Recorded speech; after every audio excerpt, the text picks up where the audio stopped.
Chris Cuomo gets the boot from CNN. Let's be accurate in our reporting. He is suspended indefinitely from CNN for using his access to go back to try and protect his brother. So we'll talk just a bit about what happened there, what led up to this, and what the outcome of this was as well. The first accusers start to come forward about what happened on Epstein's Island with Ghislaine Maxwell, and, well, if true, would chipper go burr, apparently. So we'll talk just a bit about what's going on with that. Oh, in other news, left over from yesterday, Arizona State suspends Kyle Rittenhouse because so many people were complaining about the fact that he was enrolled in online school and they felt afraid. So we'll talk just a bit about that. And the Roe versus Wade potential overturning has hit the Supreme Court. So we'll talk just a bit about that and the fact that there are certain Democrats, Shaheen, that are talking about revolution if this happens. It is going to be all this and more. Let's go, Brandon. I'm Jay Edgar, and this is Contemporary.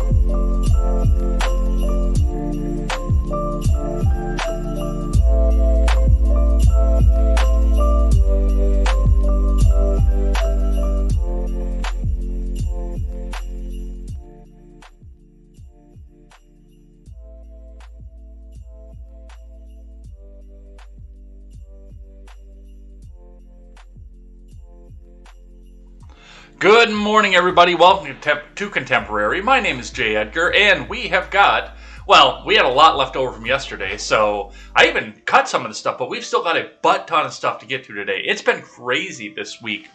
Over the weekend, and I mean, we had a long show on Monday, too, so they're packing it in, folks, and it's time for us to come back out and talk about everything that we have to go over here on Contemporary. And that's why we actually got just a touch of an early start today, too, just because there's so much crammed in there for the news this week.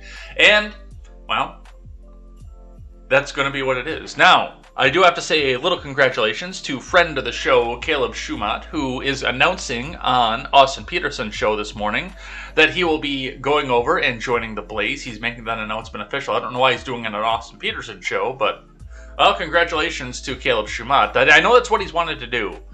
My disagreements with Glenn Beck aside, this is what Caleb has wanted to do for pretty much his entire adult life. So you can't denounce a guy for going to work for an outlet that's competing for him when he's wanted to do this forever. And my outlet has only existed, it doesn't even technically exist yet, but has only existed for a couple months. So congratulations, Caleb. I am sorry I can't get to be there to listen to the announcement, but we have got Contemporary to go over as well. And hey, you know what? I could delay Contemporary if I didn't have to work afterwards. So let's get into it. Let's get started. Let's get down through everything here.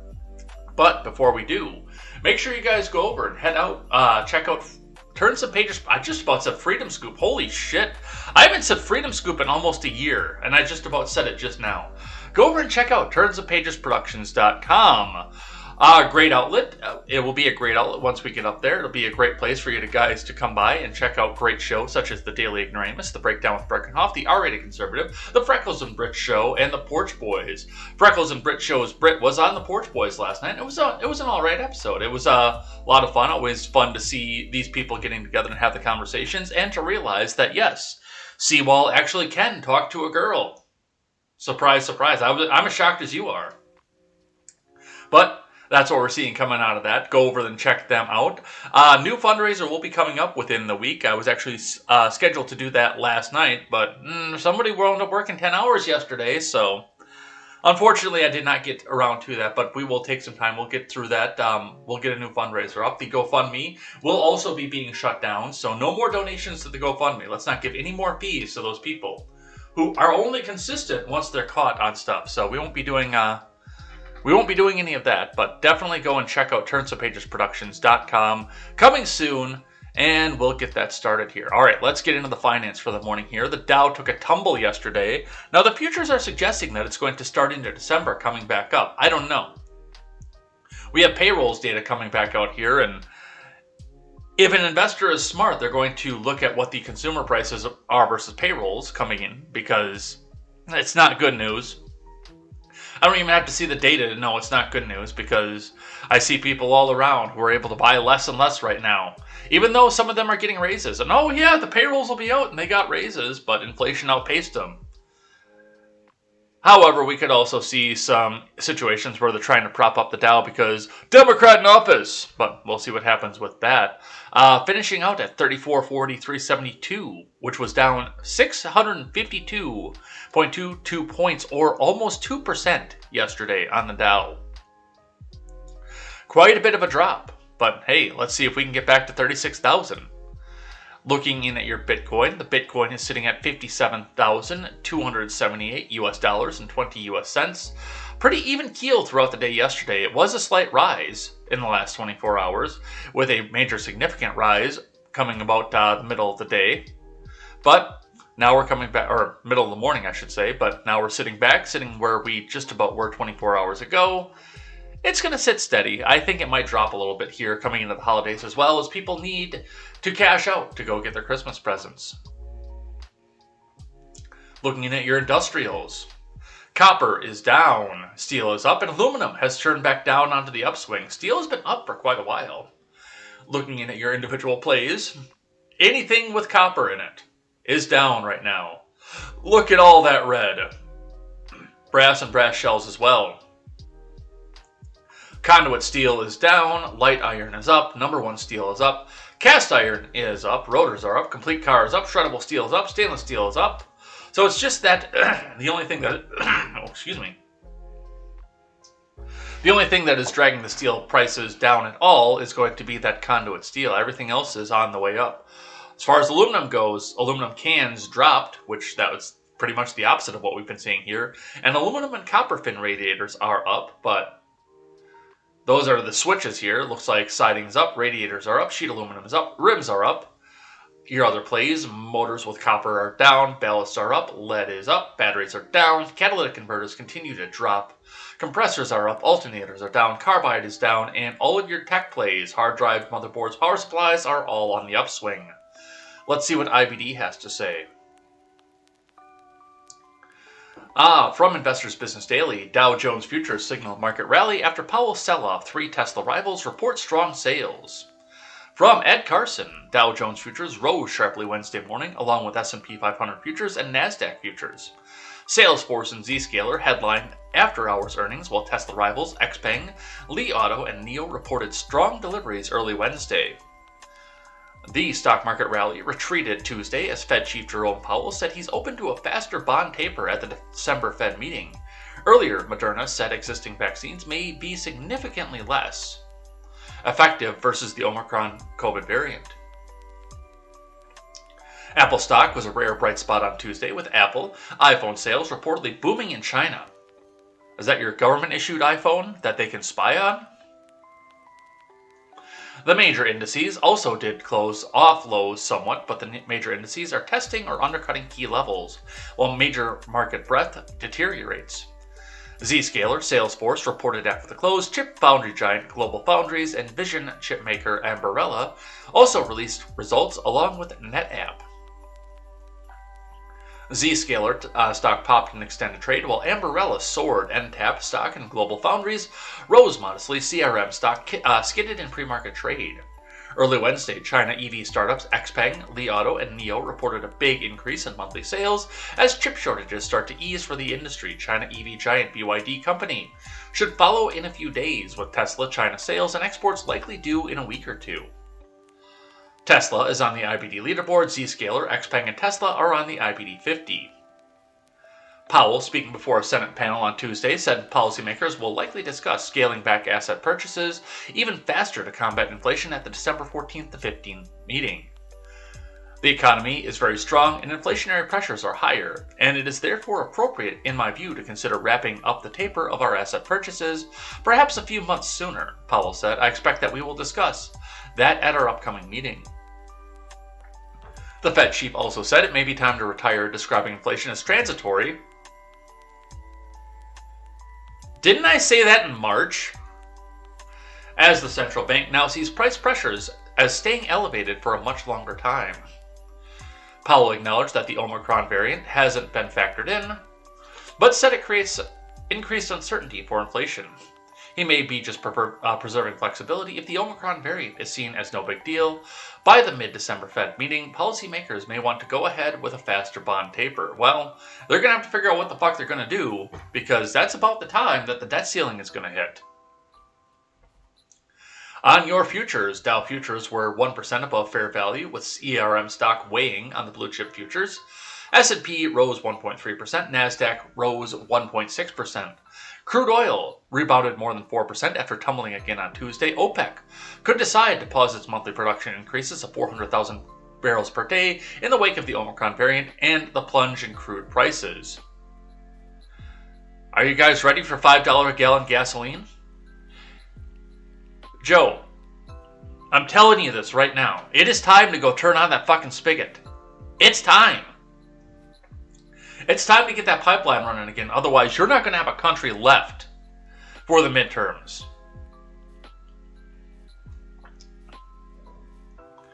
The 10-year Treasury yield rose 4 basis points to 1.48%, while the 2-year yield ran up even more. The Caixin China Manufacturing Index fell 0.7 points in November to 49.9. Economists expected an unchanged 50.6. Readings below 50 signal contraction. Earlier, the official China Manufacturing Index rose 0.9 points to 50.1 rather. ISM's U.S. Manufacturing Index for November is due today at 10 a.m. Eastern Time. That's probably not going to be any good news either. Remember that overnight action in Dow futures and elsewhere doesn't necessarily translate into actual trading in the next regular stock market session. Alright, so that's what we're seeing out of that. Let's grab one from Market Watch quick, bragging about the fact that December is going to start with gains! Disclaimer, this is after a 2,000-point loss at the end of November. As Dow futures jump 300 points after sell-off. From Barbara Kallmeyer. Stock futures were pointing to a solid bounce for Wall Street following yet another sell-off. Remember, overnight trading in Dow futures and elsewhere doesn't necessarily translate into actual trading in the next regular stock market session. I feel after that first sentence right there, or that first clause because it was a comma, not an end of a sentence, that needed to be said once again. This time triggered by expectations for faster Federal Reserve tapering as well as worries surrounding the Omicron variant of the coronavirus. On Tuesday, the Dow Industrials dropped 652 points, or 1.9%. The S&P fell 88.27 points, or 1.9%. The NASDAQ dropped 245.14 points, or 1.6%. The Russell slid 1.9% to 2198.91, just shy of a close of 2198.47. That would have put it in correction territory, defined as a fall of at least 10% from a recent peak. Volatility has stalked global assets, and South African scientists announced the discovery of a new, potentially more contagious, potentially less deadly variant of coronavirus on Friday. Stocks sank Tuesday after Moderna CEO Stefan Bancel expressed doubt that the current vaccines will offer enough protection for the vaccinated individuals from the Omicron variant. Didn't they say they had next to no hospitalizations off of it too? The second whammy for stocks came after Jerome Powell spoke of speeding up the tapering process, given a very strong economy and high inflation pressures. Where are you seeing a strong economy, Jerome Powell? You're seeing a strong Dow. I can give you that. But where are you seeing a strong economy? Are we back in the Obama years? Oh man. I had to take 2 jobs just to keep up with inflation to make sure my family stayed fed. See? I doubled job growth. That was me. I did that. That was me. You didn't build that. The government built that.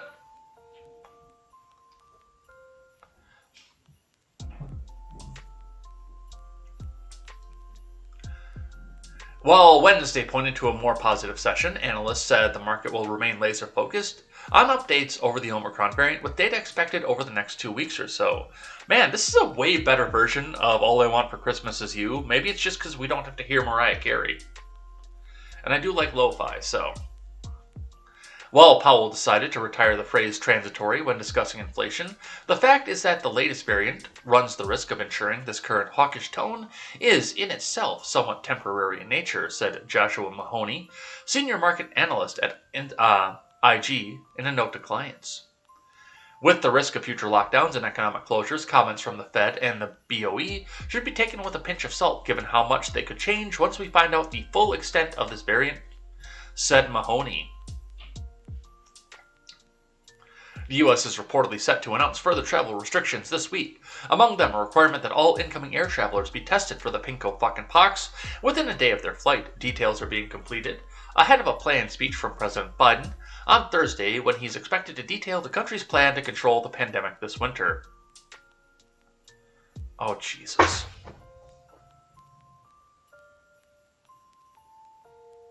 He's gonna talk. I'm gonna do it! I'm gonna control it! No, nobody else can control it thus far, but it's good. Major! Get your nose out of the trash, man, come on! No, I'm gonna control this. It's gonna be me, man, come on! November payrolls data will be released on Friday with the ADP private sector payroll report due Wednesday at 8:15 a.m. Eastern Time. 13 minutes ago. Followed by the November Institute for Supply Management Manufacturing Index and October construction spending, both at 10 a.m. So about the time we're going to be powering down the stream. Well, we'll see what the good news is, and we'll see what this goes with. I am the science. I see you, Randy. But that's what we see coming out of that. Let's get into the big news of the day. You know what's coming. We had to skip it yesterday because we spent so much time talking about the Omicron variant and various other stuff that was happening yesterday, and the mandates. There were so many mandate, and there's still mandate news rolling in today, but it's in the air, it's in the weather. It reads like a bad mob movie from the 80s. How it started. This is from yesterday. CNN to conduct thorough review of documents showing Chris Cuomo's intimate role advising brother Andy Cuomo. From Brian Stelter, Oliver Darcy, and Sonia Moog.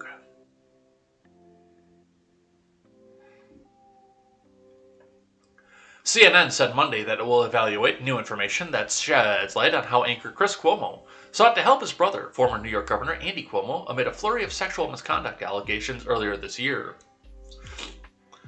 The new information, which included a cache of new documents and transcripts of interviews with investigators, was released Monday by the office of Letitia James, which led the investigation into allegations against the governor.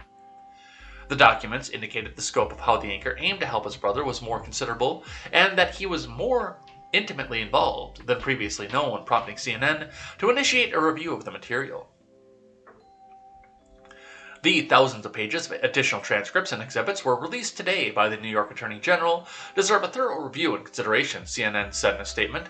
We will be having conversations and seeking additional clarity about their significance as they relate to CNN over the next several days. It was first revealed in May that Chris Cuomo had participated in strategy calls to help advise his brother. CNN said at the time it was inappropriate for him to engage in such conversations about his brother's crisis, and the anchor will not participate in such conversations going forward. CNN stopped short of issuing a suspension. The documents, released Monday, could include text messages between Cuomo and Melissa DeRosa, a former top aide to Governor Andy Cuomo, that suggested that he was instrumental in working to craft a defense against a flood of sexual misconduct allegations. The text messages also revealed that Cuomo sought to use his connections in the press to help prepare the then-governor's team as accusers started to make their stories public. Can you check your sources? DeRosa asked on March 7th. On it, Chris Cuomo replied. Cuomo also acknowledged to investigators that he did attempt to learn more about a story by journalist Ronan Farrow. The anchor defended the practices as conventional. The idea of one reporter calling another to find out what's coming down the pipe is completely business as usual, he said. When Andy resigned as governor in August, Chris told CNN viewers that he was not an advisor, but a brother. Okay, look at me. I'm the brother here, and I gotta go and protect the family business, all right? That's the most important part, is protect the family business.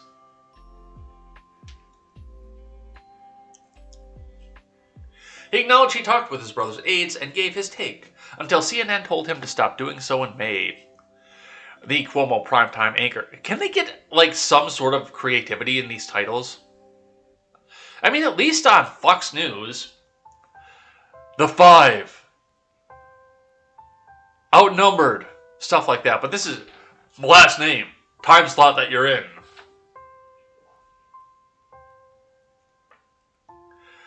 The anchor also said in August, I never attacked or encouraged anyone to attack any woman who came forward. Alright, I never made calls to the press about my brother's situation.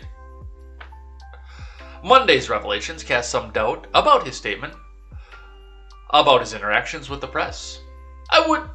When asked, I would reach out to sources, alright? And if I had to rough the sources up to get some information, maybe they saw something, maybe they didn't. Other journalists to see if they had heard of anybody else coming out, Cuomo said during testimony. Chris also said under oath that what he told CNN viewers earlier this year, that he never influenced or attempted to control CNN's coverage of... I never influenced or attempted to control CNN's coverage of my family. You know, they just happened to fall down those stairs, and then they stopped talking about it.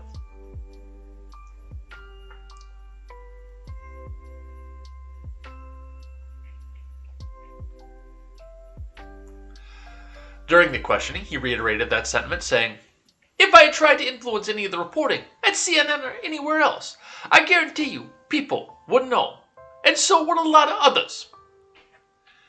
In its May statement, CNN said, Chris has not been involved in CNN's extensive coverage of the allegations against Governor Cuomo, on air or behind the scenes, the network's statement added, in part, because, as he said on his show, he can never be objective. But also because he often serves as a sounding board for his brother. However, it was inappropriate to engage in conversations that included members of the governor's staff, which Chris acknowledges. He will not participate in such conversations going forward. How it started. How it's going. From the New York Post. CNN indefinitely suspends Chris Cuomo over damning AG documents. From Bernadette Hogan, Elizabeth Rosner, Sam Raskin, and Bruce Golding.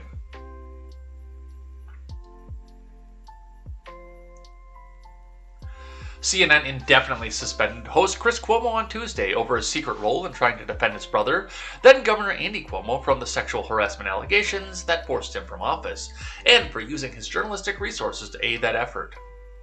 The move came a day after AG James released a trove of subpoenaed records that include texts showing the Cuomo primetime star agreed to contact news industry sources for advance information on damaging reports regarding his older brother. Hold on. There's a song for this. I know there is.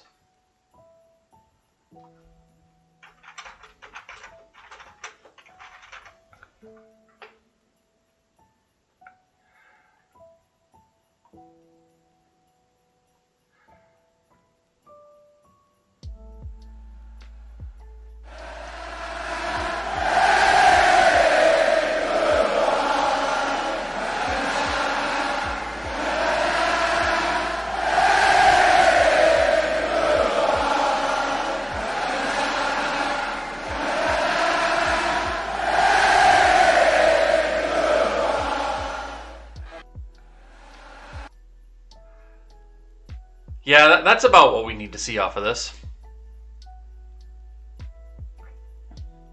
In a prepared statement, CNN said the material shed new light on Chris Cuomo's involvement in his brother's defense. The documents, which were not privy to before their public release, raised serious questions, the network said. When Chris admitted to us that he had offered advice to his brother's staff, he broke our rules, and he acknowledged that publicly. But we also appreciated the unique position he was in and understood his need to put his family first and job second. CNN added, however, these documents point to a greater level of involvement in his brother's efforts than we previously knew. As a result, we have suspended Chris indefinitely pending further evaluation. How did that go again?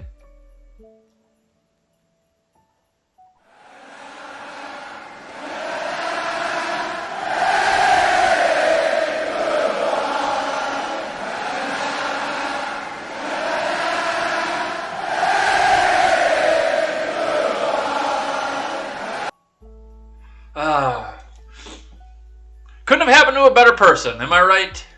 Am I right?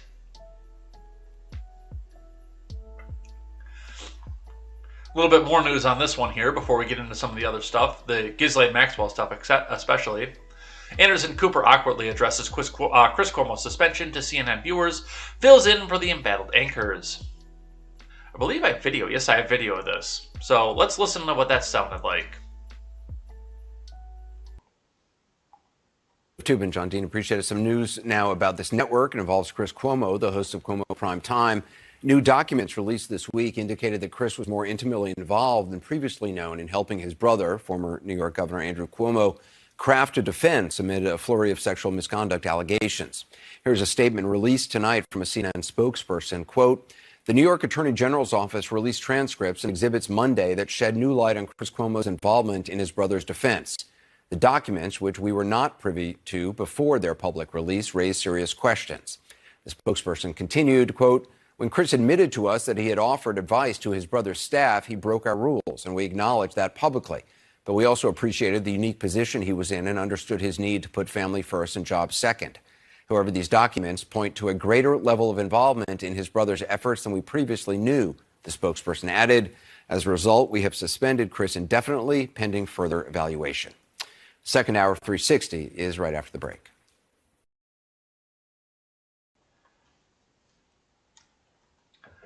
So, like I say, it couldn't have happened to a better person. I mean, Anderson Cooper looks like he's going to cry at this, which he probably is. The best part of this is this is the exact same kind of stuff that they attempt to come back out and accuse Fox News, Newsmax, Zero America News.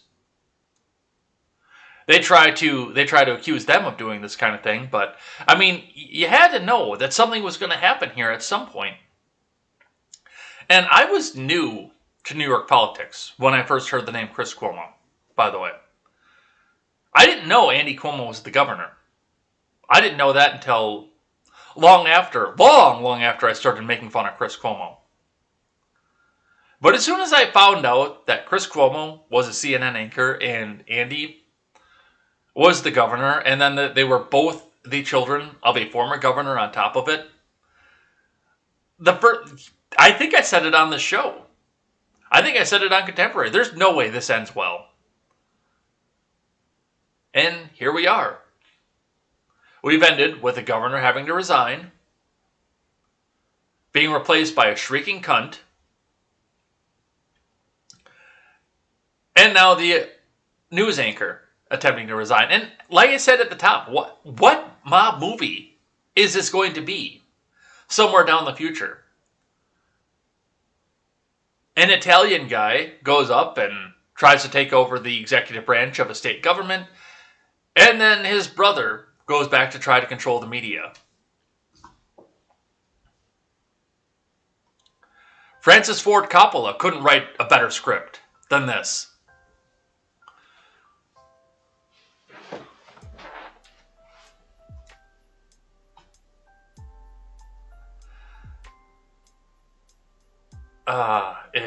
It is.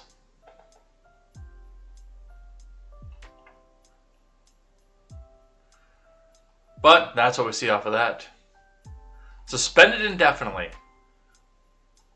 Let's listen to that one more time, just because I'm that entertained by it. No other reason than I'm that entertained by it.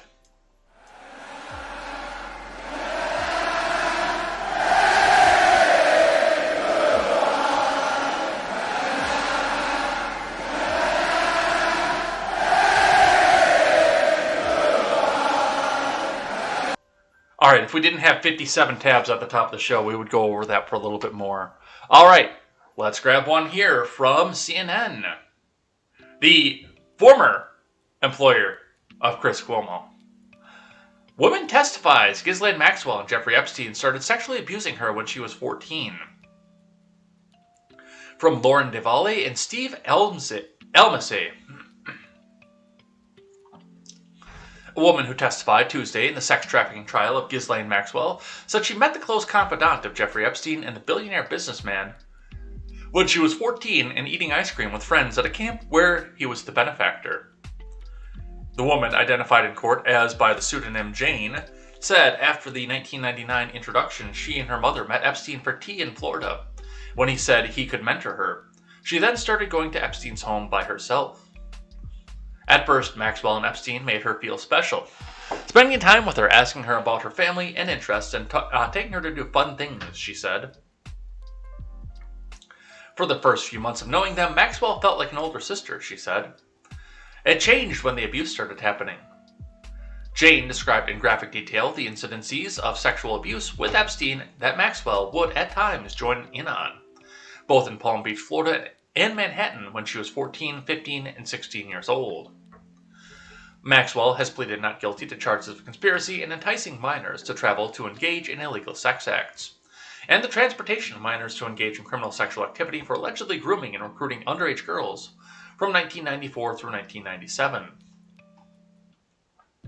She is also charged with sex trafficking of a minor from 2001 to 2004, as well as one count of sex trafficking conspiracy. Speaking at times with a quivering voice and wiping her eyes and nose with a tissue, Jane testified that Epstein and Maxwell gradually normalized sexuality for the then 14-year-old. At times, Epstein would masturbate on her and molest her, she said. Maxwell would sometimes be involved, touching her and Epstein, she testified. At least once, Maxwell instructed her how Epstein liked to be massaged while the three were in Epstein's massage room, she testified. It seemed very casual, like it was very normal, like it was no big deal, she said. It made me feel confused because it did not feel normal to me. Jane is known as Minor Victim 1 in a federal indictment detailing the allegations against Maxwell. Epstein totally died by suicide in 2019 while awaiting trial. Maxwell's counsel maintains she was charged only because he died.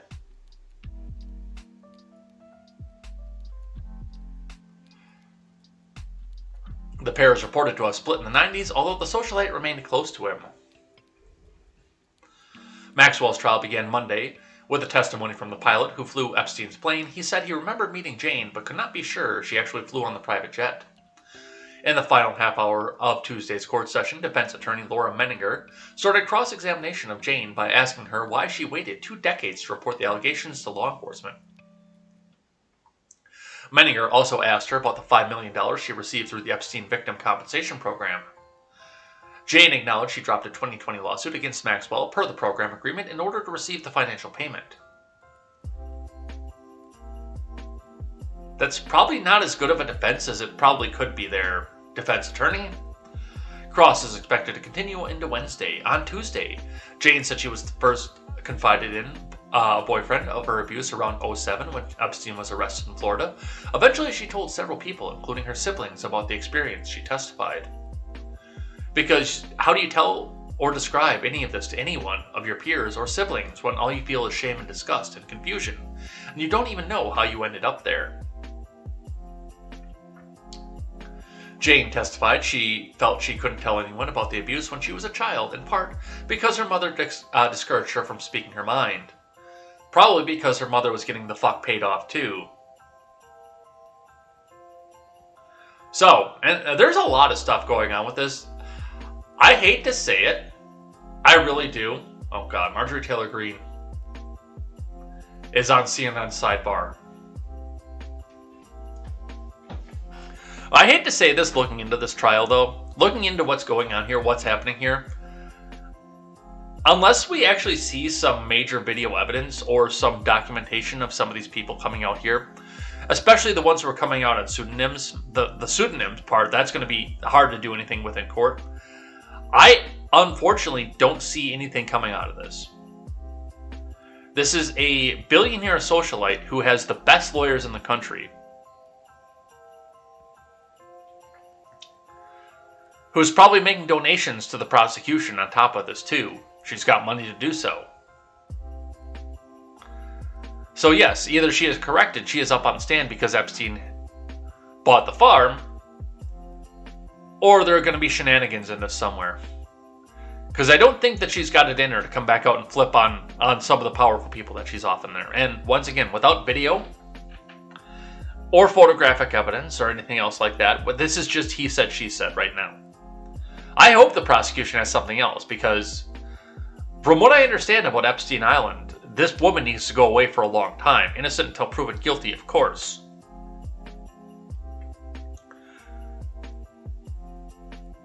But if they can't prove her guilty, then she walks away. And this is all for show. And she gets to thumb her nose at the American people once again.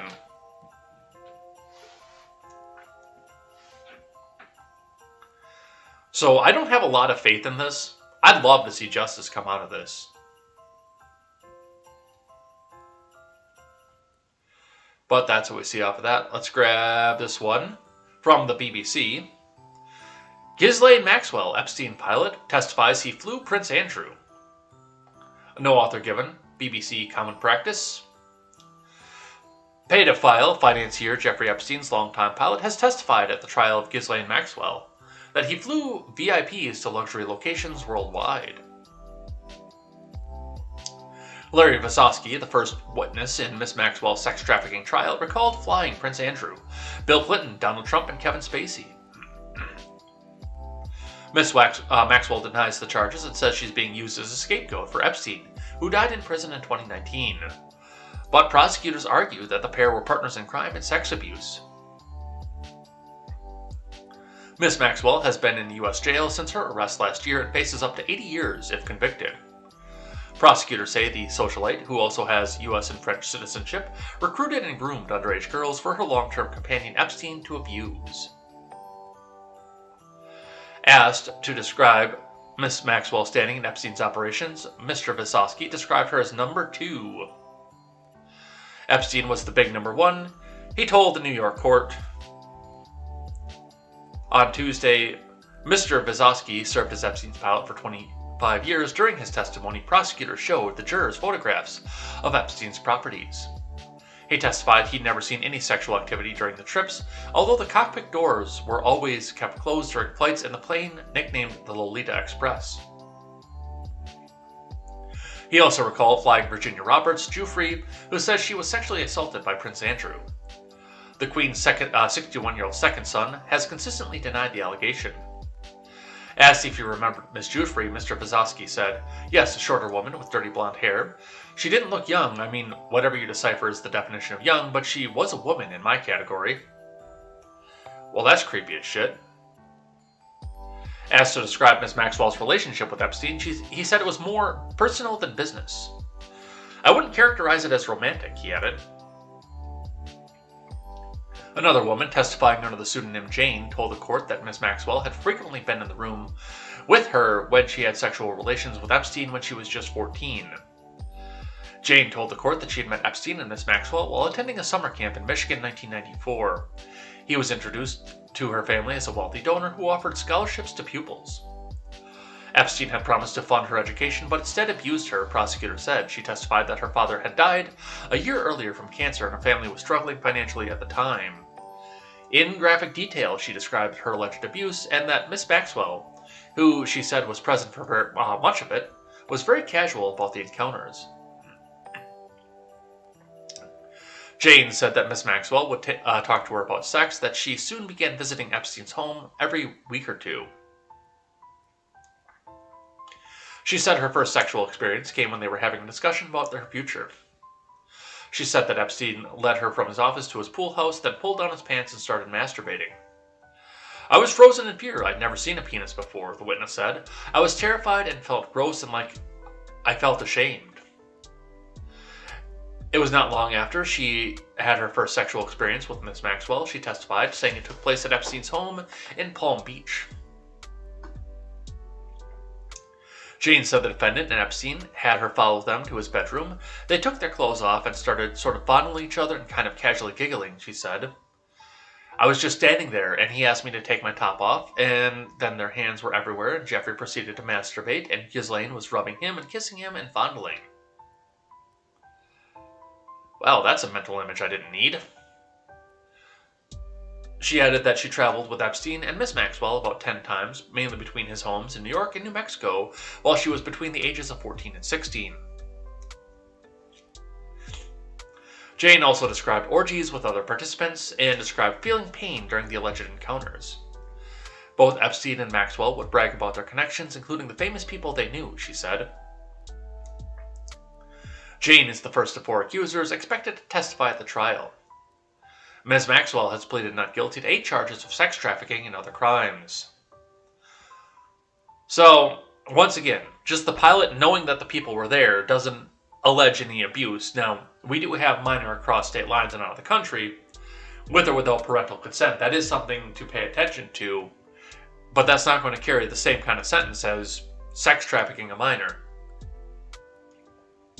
But I also want to notate, by the way, that they are trying to come down hard on Matt Gaetz for less. The world is trying to come down on Matt Gaetz for way less evidence than what's coming out here for this trial. So we'll see what happens with that. Let's grab one from Fox News. Maxwell was part of Epstein orgies, first accuser says in trial, from Marta Donis. An alleged victim of Ghislaine Maxwell took the stand on Tuesday to say that Epstein sexually abused her several times when she was as young as 14 years old, and that some of the times one or more women participated. Questioned about who took part more frequently, Jane answered, Maxwell, adding the defendant would also touch her at times, mainly her breasts. When asked by Assistant U.S. Attorney Allison Moe about the incidents would take place, Jane said she would be called over to Epstein's residencies, picked up by a chauffeur, and once in his massage room, Jeffrey would get on the massage table and it would start to turn into this sort of orgy. Epstein would touch her everywhere, she testified, choking on her words. As a survivor of sexual assault, the woman testifying under the pseudonym Jane, she is one of the minor victims in the government's case of the first 4 women to take the stand. Jane is a former model, singer, and soap opera actress. A lot of this is review on everything else we've seen so far. Let's grab this one.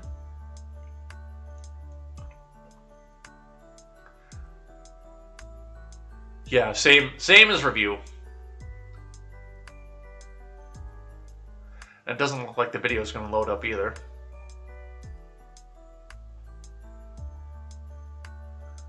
But this one is not a review. From Insider, the FAA accidentally disclosed more than 2,000 flight records associated with Epstein's private jets. This is from Angela Wang. In January of 2020, Insider asked the Federal Aviation Administration for all the agency's flight records, including departure and arrival data, associated with a fleet of private jets owned by Jeffrey Epstein. Filed under the Freedom of Information Act, our request seemed to have a decent chance of success. The agency in 2011 released its entire database of US-based flights to the Wall Street Journal. In March of 2020, however, the FAA denied our request, saying that the responsive records originate from an investigative file and were therefore exempt from disclosure. The agency cited Exemption 7A, which Congress designed to shield records that were compiled for law enforcement and could reasonably be expected to interview with an enforcement proceeding. The FAA did not specify which enforcement proceeding the records might interfere with. Maxwell, Epstein's ex-girlfriend and confidant, faces a trial over sex trafficking charges this month. But despite the original denial, the FAA inadvertently mailed Insider a portion of Epstein's flight records, alongside correspondence for an unrelated FOIA request earlier this year. The records contain data on 2,300 flights among 4 private jets registered to Epstein between 1998 and 2020. Most of them had appeared in Insider's searchable database, all known flights connected to Epstein. The new FAA records also reveal 704 previously unknown flights taken by Epstein's planes. These include hundreds of trips from a 3-year gap in the public record from 2013 to 2016, when the jet's movements were unaccounted for. So this is the number of flights from 1995 to 2019. Looks like they did become more infrequent in later years, especially it looks like during the Obama years, oddly enough. And then kind of picked back up as they went along. Interestingly enough, the vast majority of flights happened just shortly after Clinton was out of office. Not saying anything. Not saying anything happened there, but that's interesting to note.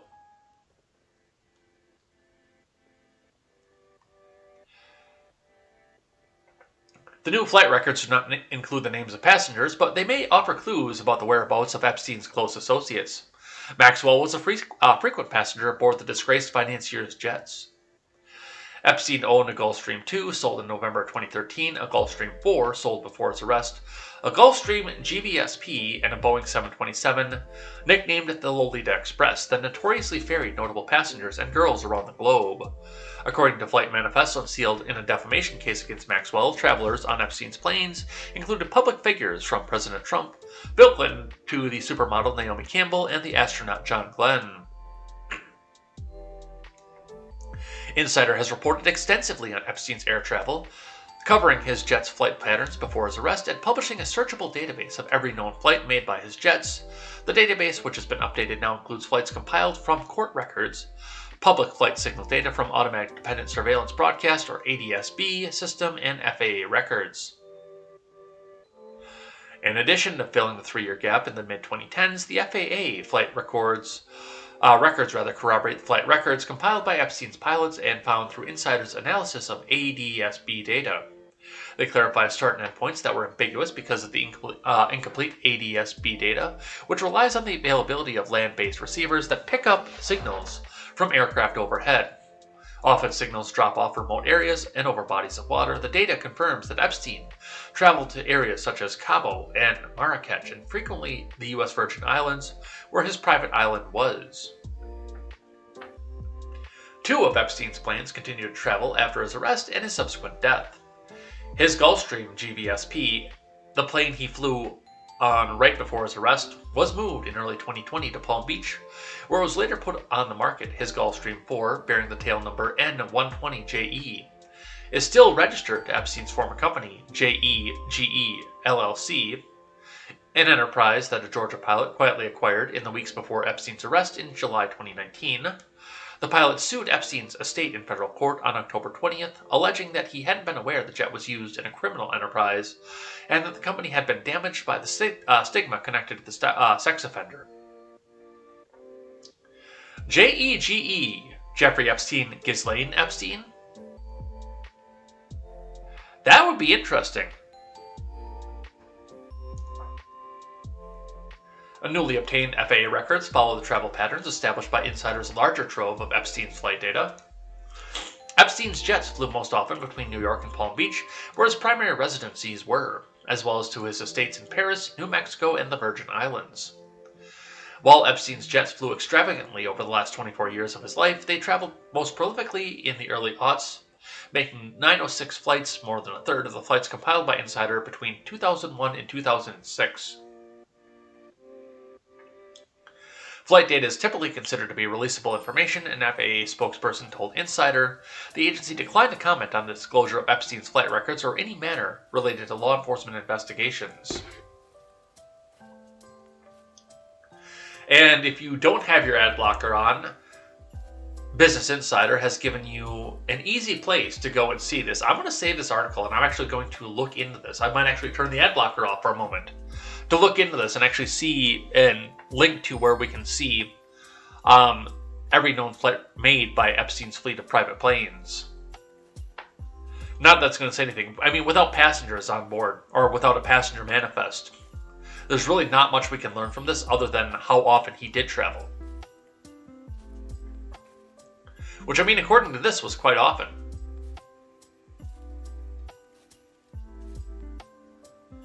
But that's what we have off that. Now, one that I also skipped from yesterday, from Newsweek. Who is Maureen Comey? James Comey's daughter is lead prosecutor in Ghislaine Maxwell trial. Oh, it's a subscribe only. Shit, we do have to archive that. That's why I saved that. Not because we ran out of time, because I had to archive that. Genius producer over here. Alright, let's keep going.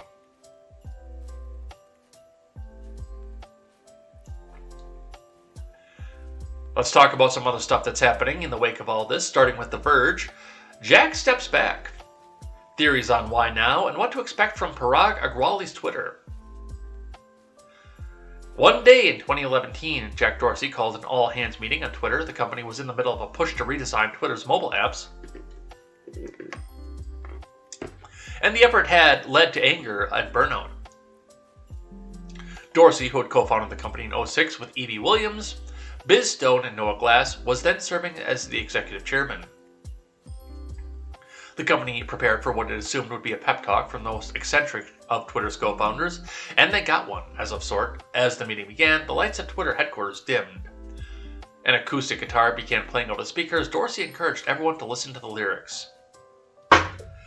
Thanks, I already fucking hate it.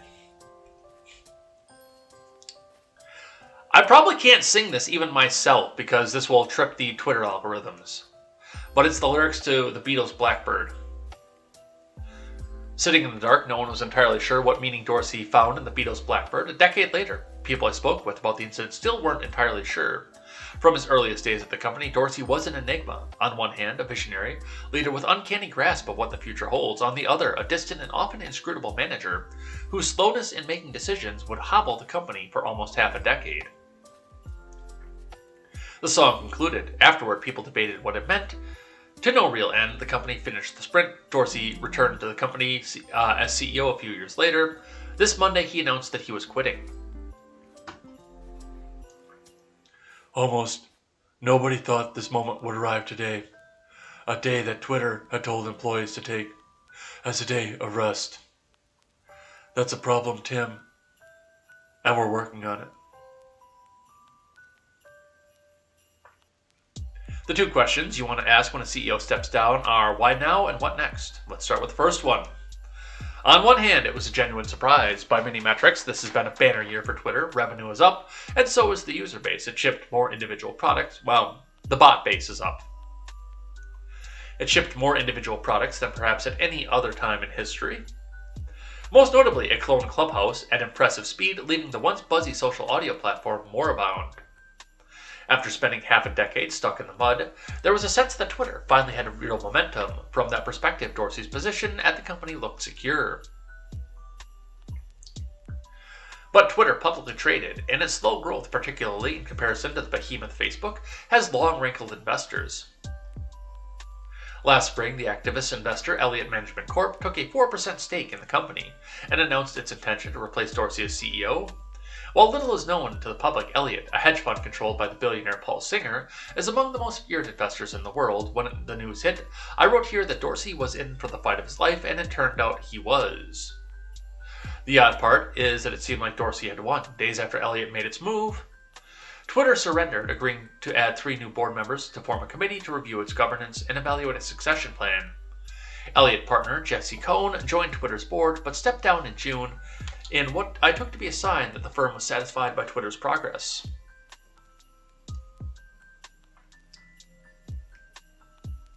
The catch was that Leibt had several aggressive growth targets for Dorsey. Under the agreement, Twitter had to grow its user base by at least 20% in 2020, accelerate revenue growth, and gain market share data as a digital advertiser. While it has made some progress, it's not close to hitting its updated goals. The company wants to add 100 million more daily active users in the next year. For example, increasing its user base by a third, a tall order for a 15-year-old company that is a household name and has already churned through much of the world's population. Yeah, see, you can't add 100 million more daily active users if you're banning every fucking fourth person that doesn't agree with the Brandon administration. I'm kind of waiting for the axe to fall on me because I have said a lot of shit about the Brandon administration. And I'm guessing that's going to be one of the big metrics as to who gets banned. But this is the thing, and I've said this before. You know who should buy Twitter? Donald Trump. I don't think it'll ever happen, but he should. That's who should buy Twitter. You know why? Because he saved the fucking company. Twitter was circling the fucking drain. They were trying to do everything they could to get this back up. I only joined Twitter the first time, and I do have a separate account, by the way. because I wanted to get on the TBS show King of the Nerds. And that was the only way to get on, was to submit an application through Twitter. And then they canceled the show, which kind of pissed me off.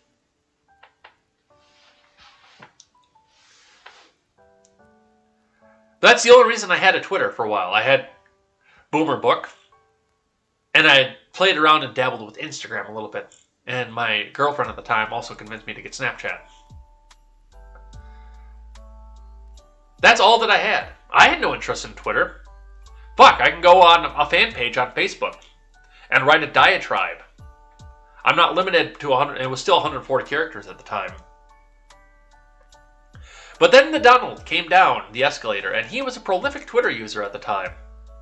He came down the escalator, and as I've mentioned before, and as I've mentioned with people wanting to go and get on these other social media platforms, everybody who was opposed, so-called, to Donald Trump, jumped onto Twitter right away and started getting active. All of his fans started getting on there and said, "Hey, cool, I'm going to get to see what our next president's going to say, and I believe he's going to be our next president." Every person who was a detractor of him got on there and said, "He's going to say something racist. I'm going to get to say that he said something racist. I'm going to be the first person to see what he said something racist. I'm going to be the first commenter. I'm going to get the clout. I'm going to be the first one. Oh my God, oh my God, oh my God." And it just made this massive draw to Twitter.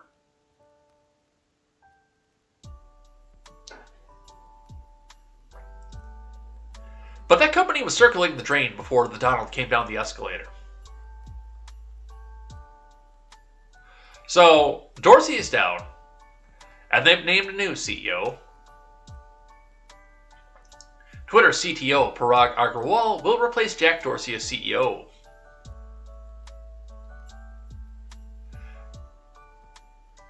From Jessica Burstinsky and Lauren Feiner. Twitter CEO Jack Dorsey is stepping down as the chief of the social media company effective immediately. Parag Agrawal, Twitter's chief technology officer, will take over the helm, the company said on Monday. Shares of Twitter closed down 2.74% on the day. Dorsey was serving both as CEO of Twitter and Square, his digital payments company. Dorsey will remain the member of the board until his term expires in 2022 meeting of stockholders, the company said.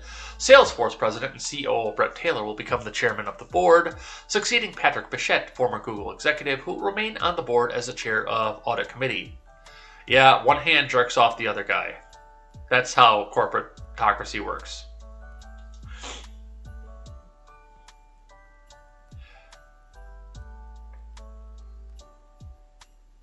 I've decided to leave Twitter because I believe the company is ready to move on from its founders, Dorsey said in a statement, though he didn't provide any additional details as to why he decided to resign. Agrawal, 37, will have to meet with Twitter's aggressive internal goals.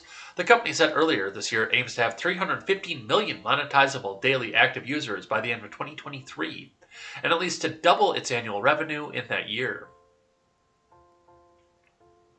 Agrawal, who served as CTO since 2017, has been with Twitter for more than a decade. He's been in charge of strategy involving artificial intelligence and machine learning and has led projects to make tweets in users' timelines more relevant to them.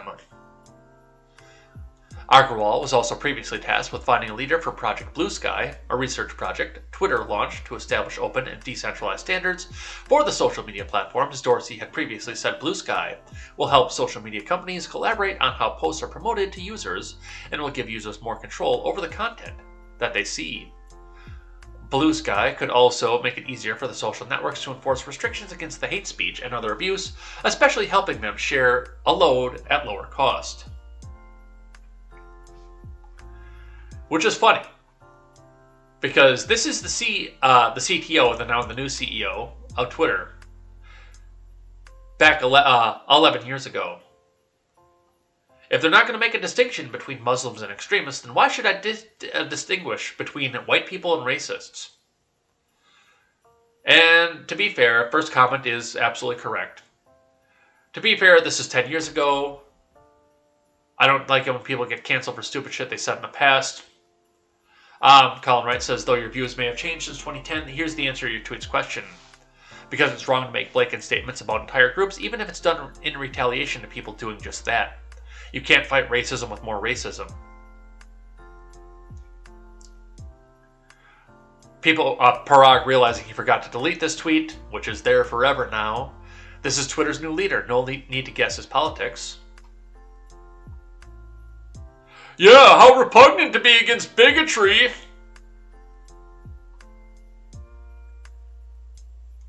But it is from 11 years old. It's going to give the conservative side of Twitter a rocky start coming into this.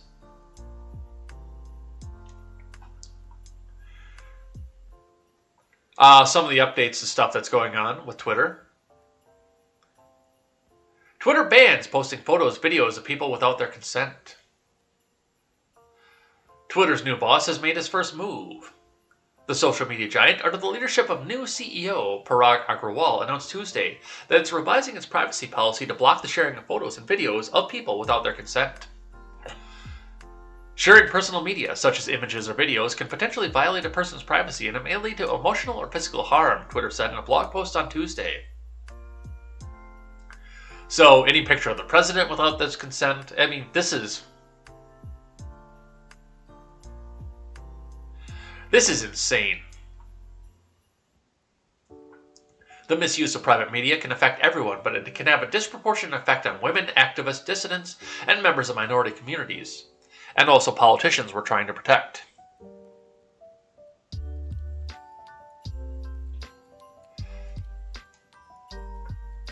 Twitter said that to enforce the new policy, it will require a first-person report of the photo, video in question, or from an authorized representative.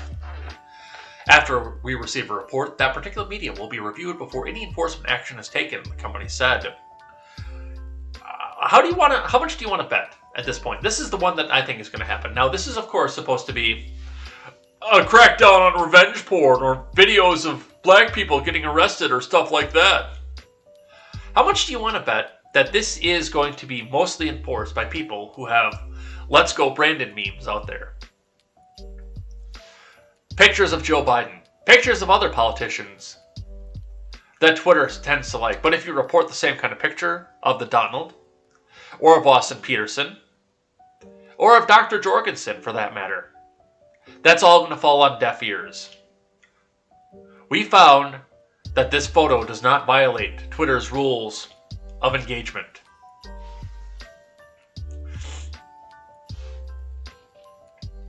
So that'll be fun. I gotta step up for just a second. So enjoy this picture of Jack Dorsey for just a moment.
Apparently there was a meme made about the chick who offered a blowjob to whoever punched Nick Sandman in the face. I checked the other day and she's still on Twitter. Thank you, Randy, for that.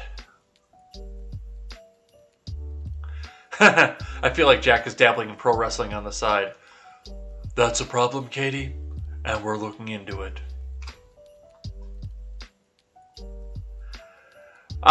Interesting turn of events now, and we'll see what the USA Today has to say about this in just a second. I wonder how many more will resign this week. On the first day of Maxwell's trial, the CEO of Twitter resigned. The CFO of CNBC resigned. The CFO of Walmart resigned. The CFO of Goldman Sachs resigned. Now, I did not see anything about CNBC or Goldman Sachs, but according to this from CNBC, Walmart's longtime chief financial officer, Brett Biggs, is leaving the company. Walmart's longtime chief financial officer, Brett Biggs, is leaving the company, the retailer announced on Monday. In a news release, the company said Biggs will remain in the role until a successor is named, help with the transition, and depart the company on January 31st, 2023.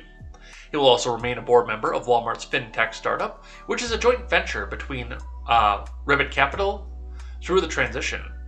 Walmart said it will consider internal and external candidates for the role.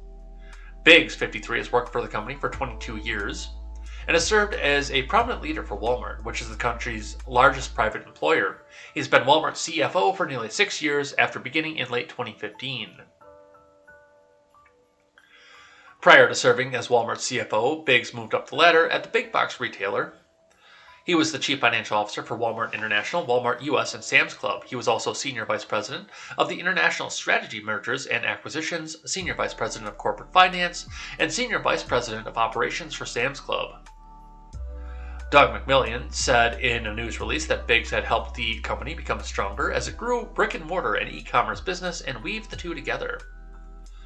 Brett's high character and strong leadership have played a central role during one of the most significant periods in company history, he said. In the release, Biggs said the time was right to step down after his more than 2 decades with the retailer. But also on the same day that the Maxwell trial starts.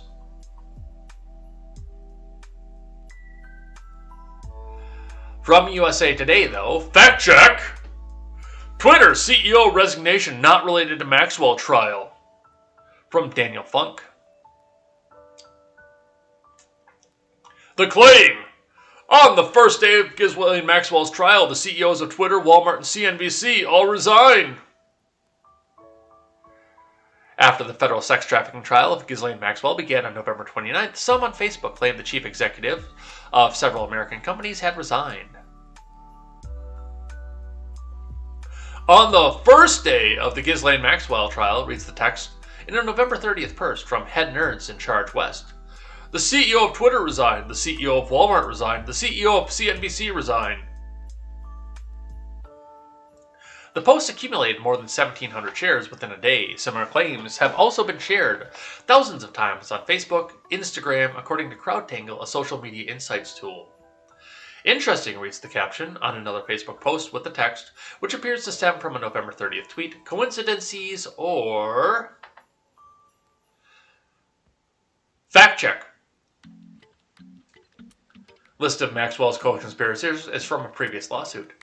Dorsey stepped down as Twitter CEO on November 29th, but neither the CEO of Walmart nor the chairman of CNBC did the same, and there's no evidence of Dorsey's resignation is related to Maxwell's trial. USA Today reached out to the social media users who shared the claim for comment. Yeah, and I'm sure that USA Today, or the people told USA Today to go and fuck themselves. Fact check, it had nothing to do with it. Now don't look over at the Maxwell trial. Look, the Omicron variant.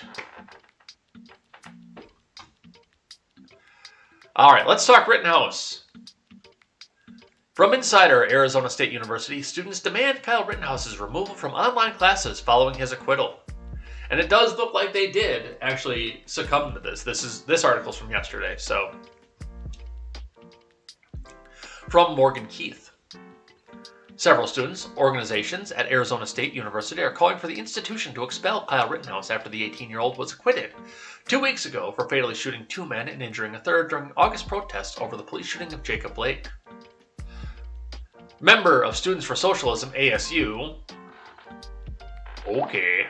Students for Justice in Palestine, Mecca de ASU. And the Multicultural Solidarity Coalition held an event Monday to make signs for the rally they've organized and scheduled for Wednesday in protest of Rittenhouse's enrollment. So, people who are never going to become productive members of society are using their affiliation with Arizona State University and probably tarnishing their name for letting these fucking people in to try and get a social outcome.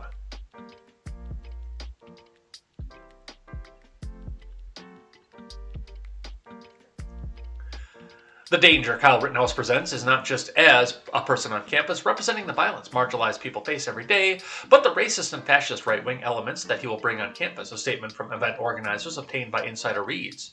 Having such a high-profile right-wing fascist icon on our campus would be giving these organizations a free pass to recruit and organize students. The group also created a list of demands. Oh, Jesus fucking Christ. They're asking ASU officials to meet, including releasing a statement against Rittenhouse and white supremacy. Even with a not guilty verdict from a flawed justice system, Kyle Rittenhouse is still guilty to his victims and the families of those victims. Joined a demand from ASU that these demands be met to protect students from a violent, bloodthirsty murderer.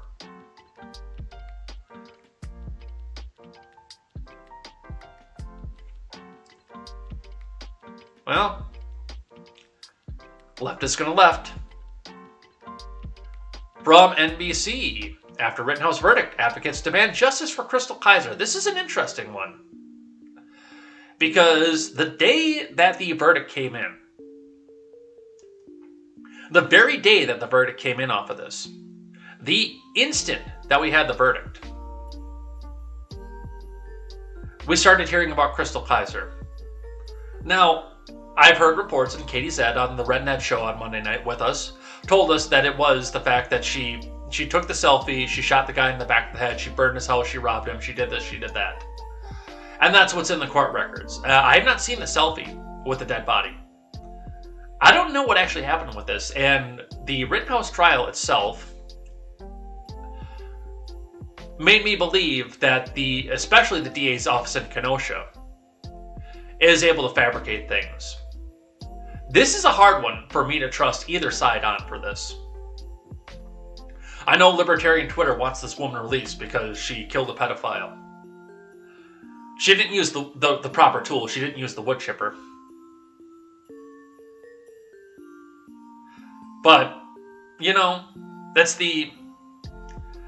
I don't know where this goes, but the advocates are demanding justice for her.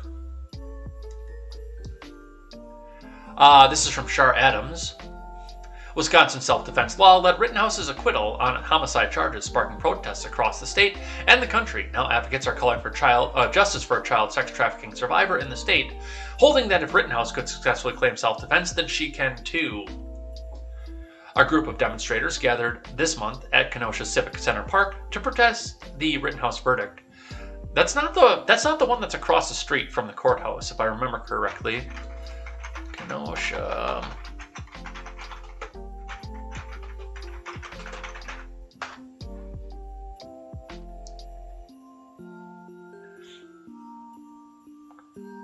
No, it is. I thought that was Memorial Park. Did they change the name of that? No, that is the one across the street from the courthouse. The one that I did the stream from when I went down to Kenosha.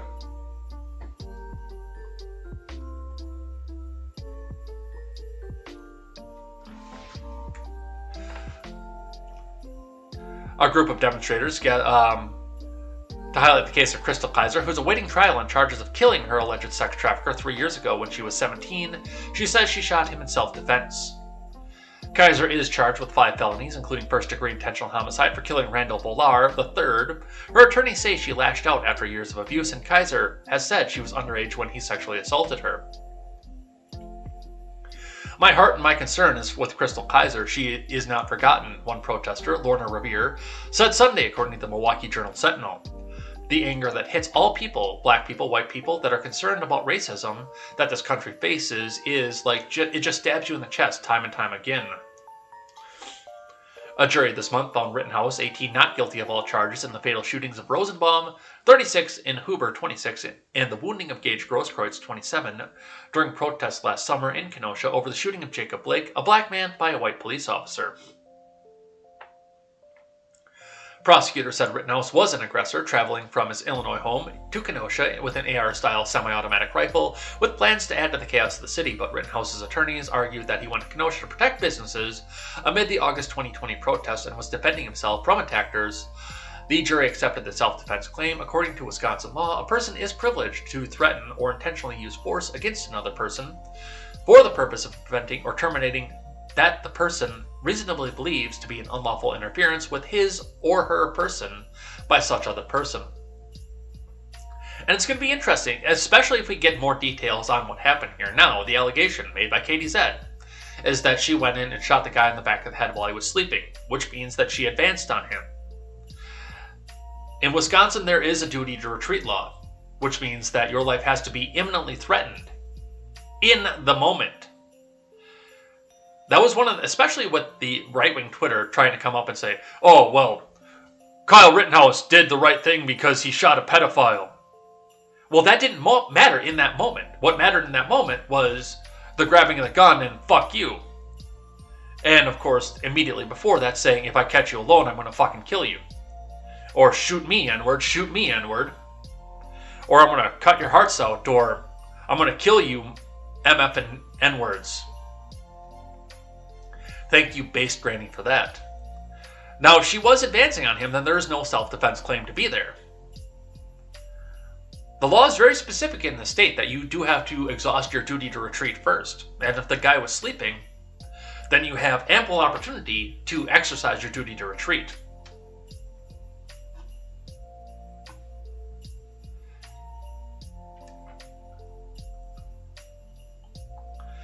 Kaiser was held in jail until June of 2020 when several groups raised $400,000 for her bail. Her attorneys were invoking state law known as affirmative defense, which means Kaiser was act was a direct result of her having been a victim of sex trafficking. In appellate court ruled that Kaiser may be able to use the defense, according to Kenosha News, and the state Supreme Court is now reviewing that decision. This particular self-defense argument has never been used before in a homicide case in Wisconsin, according to NPR. So, I don't think this is going to fly. I really don't. Now, if a kitty diddler lost his life, huzzah, but I don't think this is going to fly. I really don't.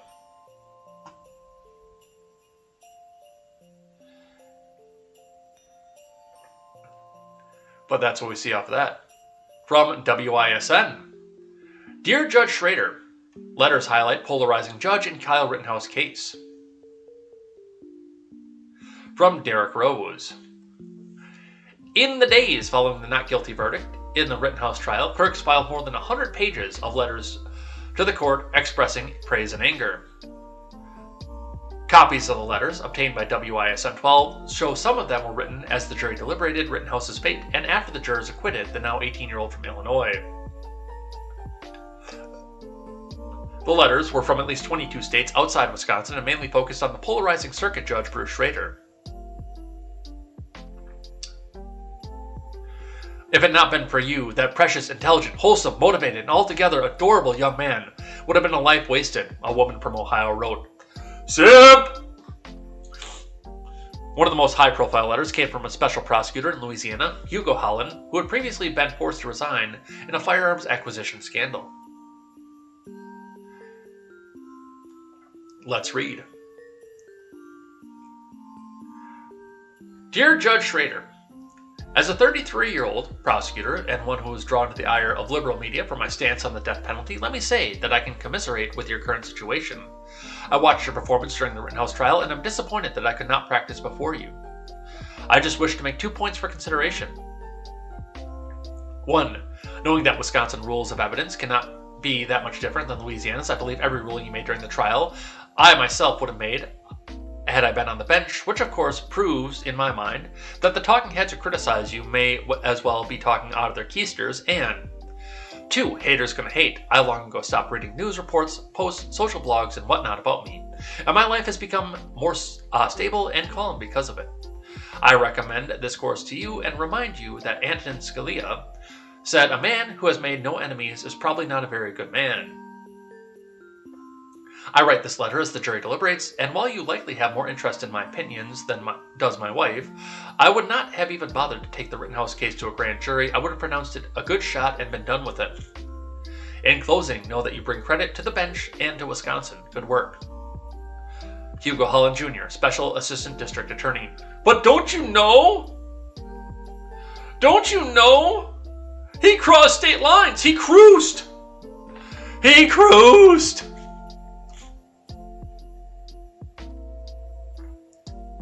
A person from Ohio voiced their displeasure towards Bruce C. Schrader because of his obvious and blatant ways of favoritism that he has shown towards the defense. The person added, I hope this old and senile person who claims to be a man of the law can rest his head at night. A man watching the trial from New Mexico took his criticism further, writing, it is disgraceful to interrupt justice as it appears you're trying to do. He added, "I'm going to write to the Board of Judicial Review and ask that you be seriously reviewed by them." Among the 115 pages filed November 22nd and 23rd were 2 letters addressed to Rittenhouse directly. "If I'd have been your father, I would have never let you go downtown," a man from New York wrote to Rittenhouse. He added in the next sentence, he thought Rittenhouse's intentions were laudable and well-meaning. And honestly, I probably would have been in the same boat. If I was the mother and father, I would have said, "No, don't go down there. You could die." But at 17, for most people, at 17, that's really your own decision. Your parents can make a protest and say, "Not while you live under my roof." But there's little more that they can do after that, especially now. If he'd have turned 18, there would have been nothing they could do with that. But, it could have been as long as you're under my roof, you're not going to do that kind of thing. But, hindsight is 20/20. Randy, I don't want to hear this violence from you. He crossed state lines. State lines. That's the most important thing. I mean, they should build a wall for state lines. State lines.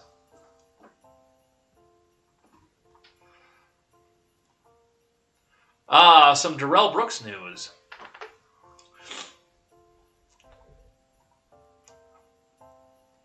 Come on, you fucker.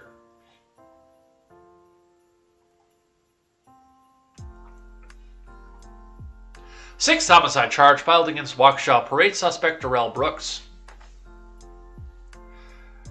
From Dennis Romero, Darrell Brooks, the suspect in Waukesha Christmas parade tragedy, has been charged with a 6th intentional homicide count, according to a court filing on Monday. He was defending himself! The victim associated with the count was identified as a child whose death was announced in the court last week as the initial 5 homicide counts were read. Let's listen to what NBC has to say. This ought to be some good news.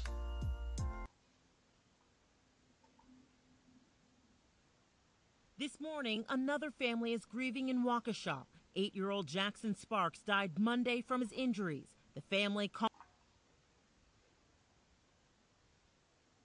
in the ICU. Jackson, now the 6th victim of the horrific scene Sunday when a red SUV drove right into crowds attending an annual Christmas parade. The suspect, 39-year-old Darrell Brooks, appearing to sob during his first court appearance Tuesday when prosecutors announced the child's death. Brooks is now charged with 5 counts of intentional homicide, and a 6th is expected soon. His bail set at $5 million.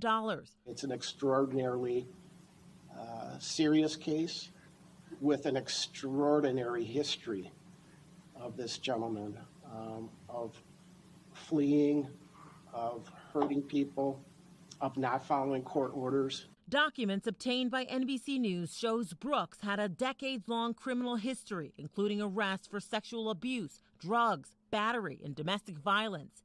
This month, he was arrested for allegedly running over his child's mother, but was released after posting a $1,000 bond. 13-year-old Allie Wachter was marching that day, carrying the banner for the Milwaukee Dancing Grannies, a group hit by the SUV. I heard tires squeal, and that's when I seen the car heading basically straight for the banner that I was carrying. On the other end of that banner, Virginia Sorensen, known as Ginny. She was killed along with 2 other.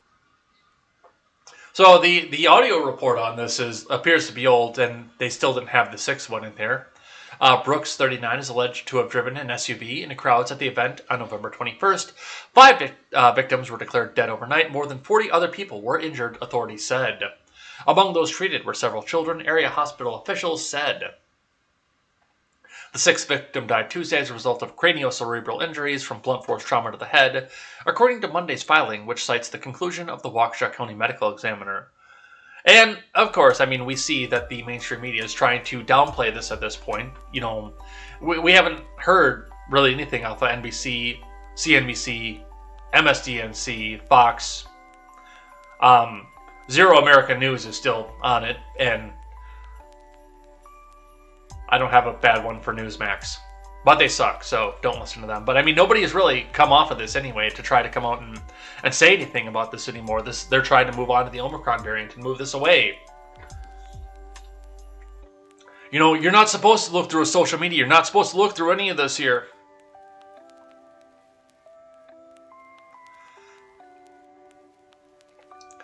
Quest, he's still alleged. This is still the United States.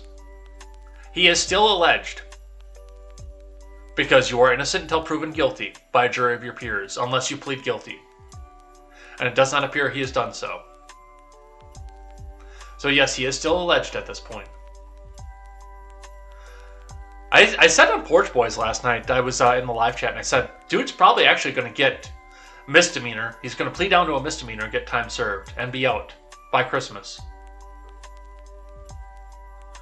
But we'll see what happens with that and where that goes. His bail is $5 million, and he's got 6 murder counts on him. A little bit of white pill off of this, though. Something good to come out of this. Not the best, but somewhat good. Family credits Tree with saving them from serious injury at the Waukesha parade. One mom said an inch or two made all the difference for her family the night of the Waukesha Christmas parade tragedy. Massacre, not tragedy. The Albrights were sitting next to a tree when an SUV came down East Main Street all by itself. Kate Albright credits the tree for causing the driver to swerve out of the family's way. The suspect did deal a glancing blow to Albright's 7-year-old daughter. She suffered an injured foot. However, it spared them all critical injuries or worse. We had all of our kids in front of us, so they could get their candy, and then I just saw him coming straight at me. When I first looked at him, he was a man on a mission, Albright said on Monday. Right in front of us, a little boy was struck, and I pray to God every chance I get that he's okay, because for a split second I thought that was my little girl. Children returned to Waukesha classrooms Monday for the first time since the deadly collisions. So, good. I mean, some good came out of it. I mean, there were obstacles out there that kept people from getting hurt.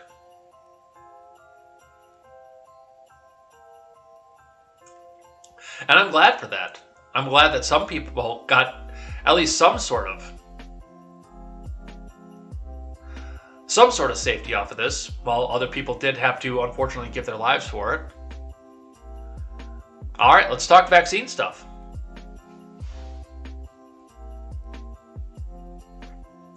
CNBC anchor goes on a rant demanding Biden require forced nationwide COVID vaccinations, have the military run it. From Phil Shiver. CNBC anchor Jim Cramer closed his show Monday night with a fervid rant demanding that Biden admin require forced nationwide COVID vaccinations, going so far as to suggest deploying the military to run the operation. Let's listen. Nobody wants to be the bad guy, so we've allowed a pastiche of uncoordinated health. Nobody wants to be the bad guy. Okay, if what was said in the first paragraph of this article is true, nobody wants to be the bad guy, and yet here you are. Organizations to dictate an on-again, off-again series of measures that mostly just leave us baffled and confused. We haven't centralized the issue to the point where the White House actually seems to take responsibility. Let's see, first was the CDC, and then the FDA, then the National Institutes of Health, mostly coordinating policy through talk shows. Then we left vaccination policy to individual companies. Now it's toothless OSHA going back and forth on what's allowed in factories, but nobody with any power is saying that frontline workers need to be vaccinated. It's just plain wrong, and most of us are sick of it, even as a vocal anti-vax minority is always grabbing the mic. This charade must end. The government must require vaccinations, not of this group or that group, not company by company, not cruise ship by cruise ship or airline by airline or governor by governor. The buck stops at the White House. Some of us are old enough to remember when we were told we had to get a needle stuck into our arms because of some disease that was so scary we were afraid to talk about it. The disease was called polio. No one knew how you got it, but you were scared to go to a place where anyone might congregate, a swimming pool, a park. Then we got a vaccine that worked, and President Eisenhower said we would end polio. He pulled it off because he didn't give us any choice. Soon after, as if the needle were too hard, they came up with a sugar cube, they being the scientists at the time, and we lined up and took them too. Mine tasted like maraschino cherries. Yeah, like the Del Monte fruit cocktail my mom served, but only better. Lord knows what happened if you didn't partake, but back then, Anyone who refused to get vaccinated would get ratted out immediately because we knew that person could hurt other people. The Commonweal was a Commonweal. Now we're engaged in a similar struggle with COVID, and Eisenhower would be aghast. We have immunocompromised people who are incubators for every variant to come, walking around lawfully unvaccinated? That's psychotic. We have companies that have tried hard to get people vaccinated and now backing down. We have governors who want to be president by grandstanding on a foolish states' right issue, the right to get sick, get other people sick. So it's time to admit that we have to go to war against COVID. Require vaccination universally. Have the military run it. If you don't want to get vaccinated, you better be ready to prove your conscientious objector status in court. Wow, that is as terrifying as the headline made it sound. What does it mean to you when somebody, a talking head on CNBC, says, we want to force you to take this into your arm and let the military handle it? I know I've used this meme on this program numerous times, but hello? Can I come in? Where are you hiding your unvaccinated? Are they under the floorboards? Are they in your basement? Are they in your cellar? Are they in the attic? That is scary shit.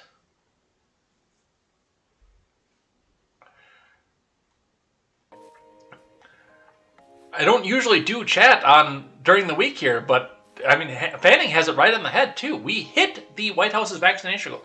Come on, man. We just need to get 70% of you vaccinated, and that'll be fine. It'll all be good if we get 70% of you vaccinated. We can go back to normal, man. Come on, man. We don't need to have mandates. Just 70% of you go out and do it. We're there. We're there. And they have to shift the goalposts again and let this cocksmoker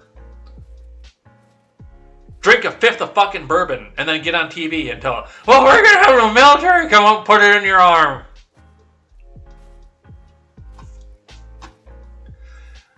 But he's not the only one. Speaking of the Germans, from DW.com, incoming Chancellor Scholz wants vaccine mandate in Germany. Herr Merkel is gone.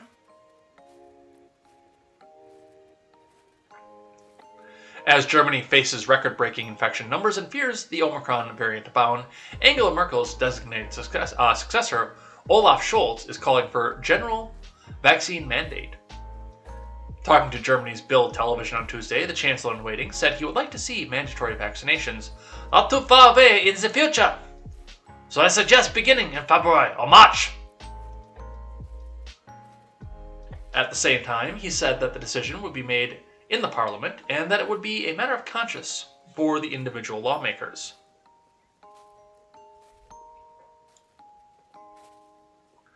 Germany's Federal Medical Association also called for a vaccine mandate to put the stop to endless loop of lockdowns.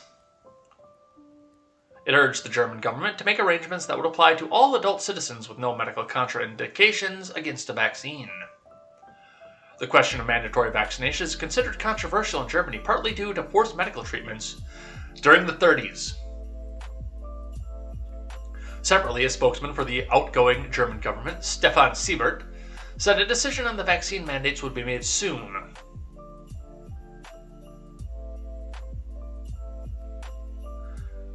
Yeah, I can't see this turning out well from Germany.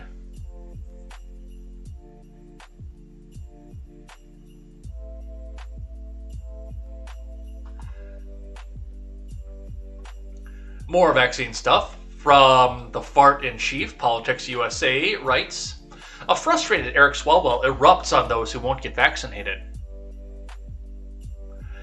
Eric Swalwell spoke for the vast majority of Americans when he unloaded on those who refused to get vaccinated. Swalwell tweeted, I'm losing my COVID patients. This is a thread.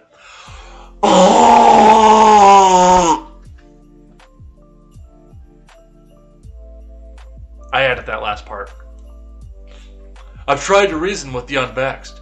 I've directed some medical pros. I don't judge, but hear them out and steer them to facts. The unvaxxed love to say it's about choice. But you know who doesn't have a choice? My 3 kids under 5. Blah, blah, blah, you have the right not to get vaxxed. then businesses and government have the right to tell you that you're not welcome to patronize or you can't get on a plane because what right do you think you have to expose my kids to your COVID? Well, if you're that afraid, keep your fucking kids in the house.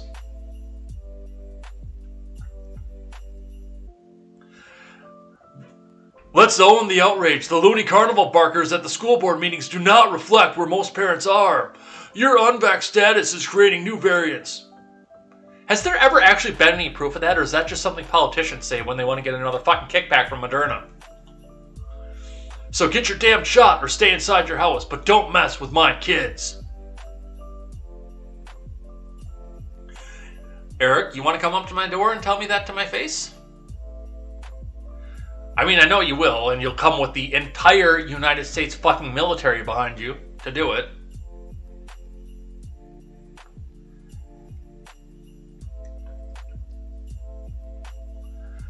Swalwell was correct. The loud minority always gets all the media's attention. He's also right about the unvaccinated creating an environment for the... is there any definitive proof? Because it seems to me that with the majority of the world spread... or vaccinated, rather, it's the vaccinated who seem to be the ones who are fostering the mutations.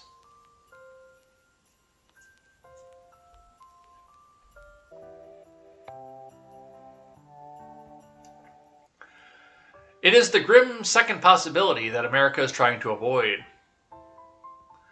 The history of pandemics suggests that COVID has one of two likely endings. Either people get vaccinated and the number of human hosts and spreaders declines to the point where the virus is very manageable to non-existent, or people don't get vaccinated, COVID continues to refine itself and eventually kills the unvaccinated. What a bunch of fucking fear porn. Holy shit. But it had a nice collection of Eric Swalwell's tweets, which once again can all boil down to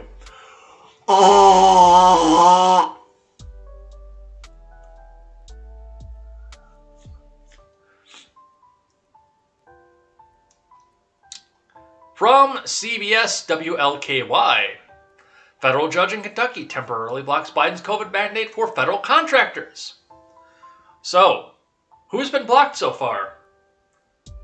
Businesses with over 100 employees. Healthcare workers. And government-funded facilities. Now, that's still between you and your private employers, so don't get any ideas off of that. That's still between them and there. And now federal contractors. It's almost like the Constitution doesn't allow the federal government to mandate what you do as a medical procedure.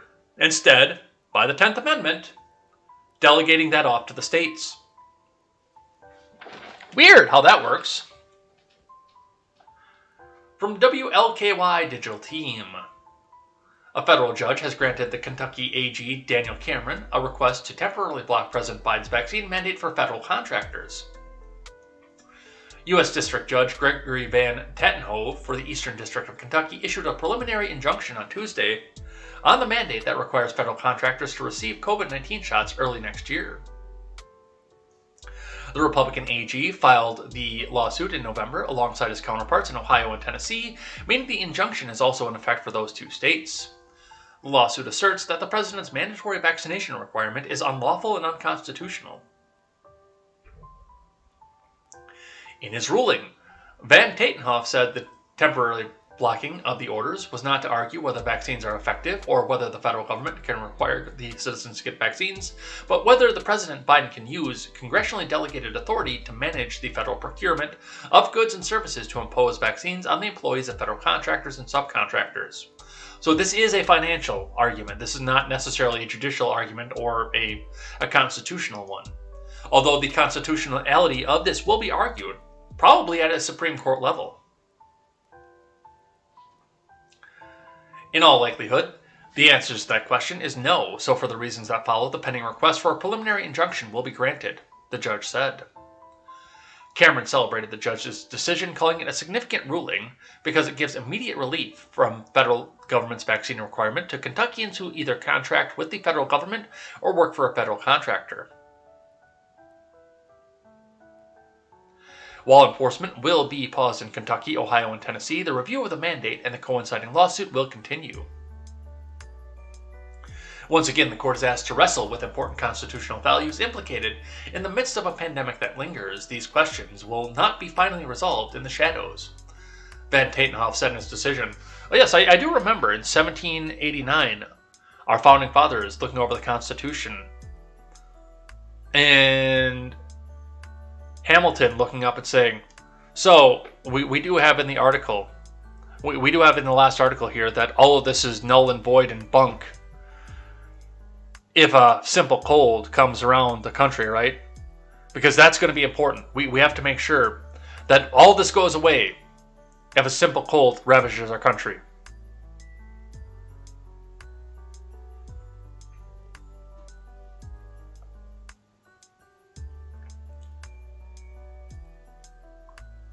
No, this is totally unconstitutional. If you want to have mandates, discuss what happens at a local level. I mean, hell, Deep Blue Massachusetts is smart enough to do it that way. And that's Deep Blue fucking Massachusetts.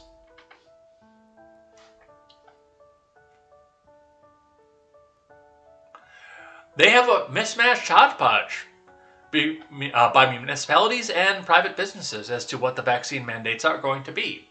As it should be, because if you don't like it in your town, you can sell your fucking house and move. Or go to a different town. But see, they don't want that. They want one size fits all so that they can go and feel safe no matter where they are. From The Blaze, Forbes Stealth Ed's article explaining, yes, the vaccine changes your DNA. From Chris Pandolfo. A Forbes article that takes aim at anti-vaxxers for claiming that the COVID-19 vaccine changes your DNA, arguing that technically it does, and that's a good thing, had its headline changed without explanation to emphasize the vaccines don't alter your DNA. In a column published Monday that was originally titled, "Yes, the vaccine changes your DNA a tiny bit, and that's a good thing," I think breathlines are a good thing. Steven Salzberg explains how a person's immune system slightly alters their DNA after taking any vaccine in the same way the body responds to any infection, like the common cold. Salzberg is a computational biologist and computer scientist with Johns Hopkins University and co-founder of the Influenza Virus Sequencing Project.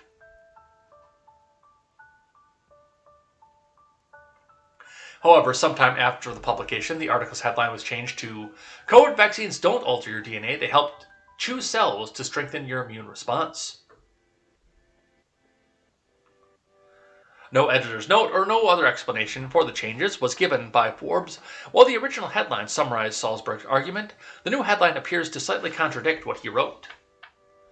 Salzberg wrote in the article, in response to what he called one of the common tropes about vaccines popularized by those opposed to taking them, that the vaccines can change or interact with your DNA. Dude, smoking a joint can change your DNA. That's why they do hair follicle tests. The CDC lists this claim as a common myth about the vaccines, explaining, "Vaccines do not change or interact with your DNA in any way. Both mRNA and viral vector COVID-19 vaccines deliver instructions, genetic material, to our cells to start building protection against the virus that causes COVID-19. However, the material never enters the nucleus of the cell, which is where our DNA is kept." Salzberg explained that technically the CDC got it wrong in his attempt to give a simple refutation of the DNA claim. He described how the body's immune system responds to the pathogens like the SARS-CoV-2 virus, selecting antibodies that can recognize the pathogen, bind to it, and destroy it. The way it does this is rather extraordinary. Many little pieces of your DNA are cut and pasted together in millions of combinations, each making a different antibody. Eventually, one of these antibodies recognizes the pathogen by binding to it, Salzberg wrote. Continuing, he explained that successful antibodies are remembered by the immune system as special cells called B cells that have slightly altered DNA. The DNA in these B cells encodes just the right antibody to recognize the invader COVID-19 virus. That is, once you recover from the infection, some of those immune cells, B cells and T cells, it's complicated, persists in your lymph nodes, constantly looking for any reappearance of the virus, Salzberg wrote. He further explained that the altered DNA in these B cells is a normal response by recovering from infection or to receiving a vaccine. Yeah, no, we know. We all know this. Now, the anti-vaxxers that are running out of this are a little bit crazy off this, but yes, we all know that a vaccine alters your DNA. Even the weakened version, the true vaccines, alter your DNA. Now, the mRNA is trying to do that at a more direct level. And A, we don't know enough about this. It's been in use for years. But B, this is also a gigantic fucking cash grab. And a money laundering scheme. Follow the money. Like I said, smoking a joint changes your DNA. Doing a line of fucking coke changes your DNA. That's why we do hair follicle tests.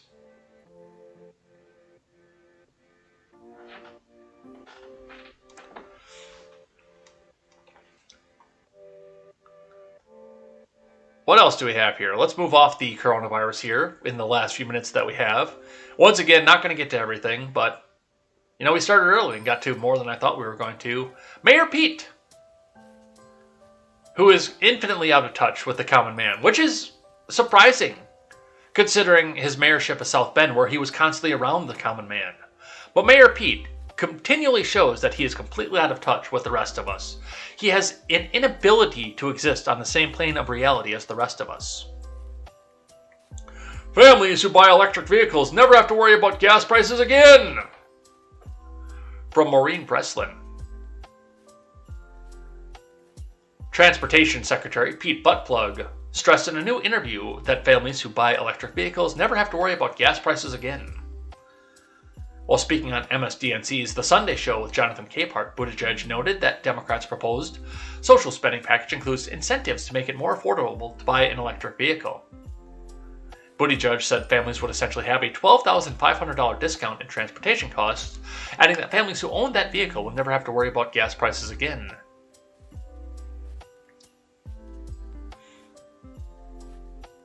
The people who stand to benefit most from owning an EV are often rural residents who have the most distance to drive, who burn the most gas, and underserved urban residents in areas where there are higher gas prices and lower income, Buttplug said.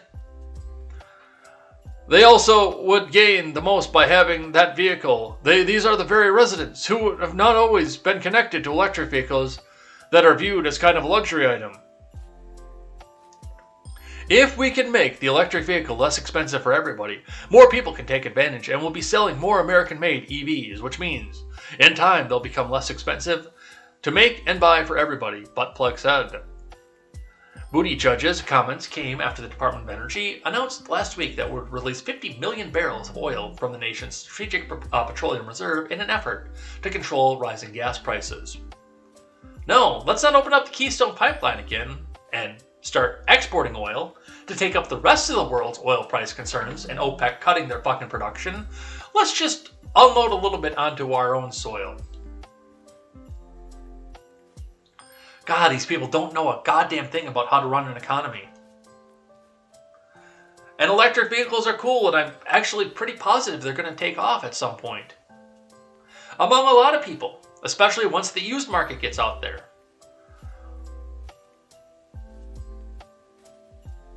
God, these people have no idea. And yeah, you still have your electric costs.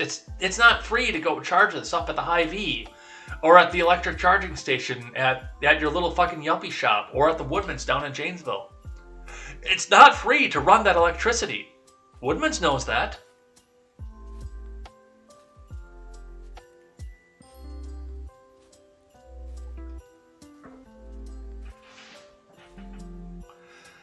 But hell, I mean, the majority of people around here, and just in this building, let me think about this for half a second.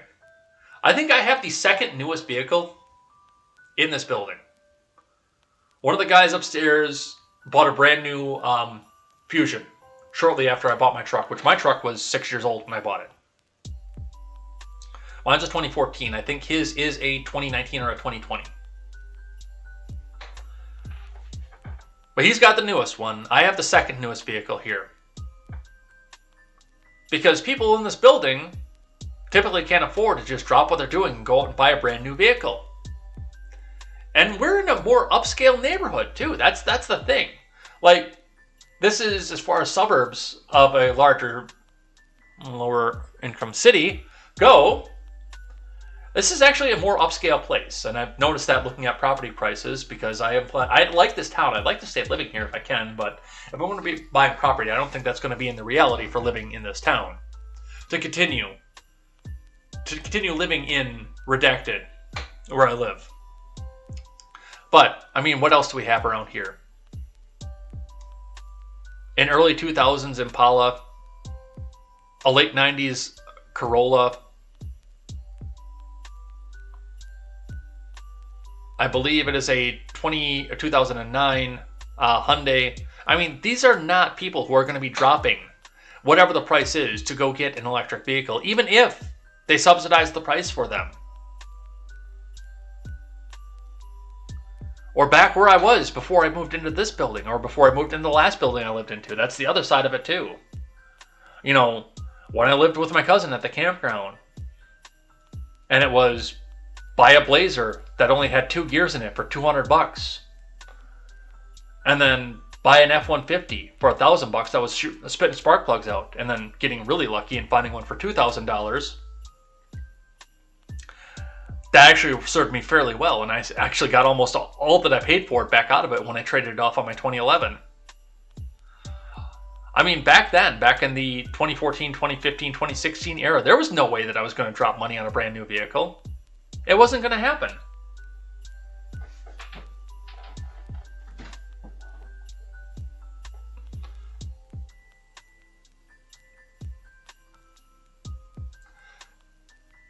But yeah, this is just completely disconnected from reality. I admire Mayor Pete's ability. What movie was that from, by the way? I think that was from Big Daddy. Wasn't it when his ex-girlfriend said, I admire your inability to... No, it was from Mallrats. It was Shannon Doherty's character talking to Jason Lee's character. Fuck, now I want to watch that movie again. I love that movie. I admire your inability to exist on the same plane of reality as the rest of us. Yes, that was Shannon Doherty's character. Here's a little bit more in economic news for you, and we got to start winding it down here. More Americans than ever will use buy now, pay later plans for holiday purchases. And, I mean, this is something that I talked about way back in the midsummer when a lot of these started popping up around, you know, Square starting to make a finance option. I know Apple Pay is supposed to have a finance option off of this. And, you know, that can't be a good thing. And unless you are going out, buying a house, buying a car, or making some sort of major purchase, you shouldn't be using a buy now, pay later service to begin with. If you want that new laptop, pay cash for it. If you want the pieces for the new computer, pay cash for them. That really bothered me too. Like when I bought the motherboard for this computer that we're using right now, or when I bought the 2 outside monitors for it, that's the other one. I got the same idea put forward to me. Well, you could make this, buy it out in cash, or you could make payments of, well, the outside monitors were $100, so there's $200 sitting there. $20 a month for 10 months. Wouldn't you like to do that instead? Or the processor, $1,500. Well, for $40 a month for 2 years or whatever the fuck. Well, I mean, people are starting to move into this for smaller scale items. I see that on Amazon all the time. Oh, you could get this or that or the next thing for 25 easy monthly payments of $20, which, I mean, that was a crazy thing that we saw on telemarketed stuff in the 90s, back when people still had a regular TV set. Ginsu knives, 3 easy payments of $33.99. To tell you what the actual cost, what the actual price was if you just paid cash for them, but these could be delivered to your homes for 3 easy payments of $33.99. And now, like, Square has made it easier for this. This cannot spell anything good for the economy. And frankly, as more and more things are starting to crash, I see a lot of people getting into trouble with some of the credit that's off of this. There is a reason that I pay cash for absolutely everything I can except for my truck.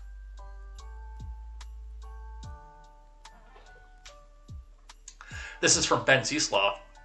I think this might be...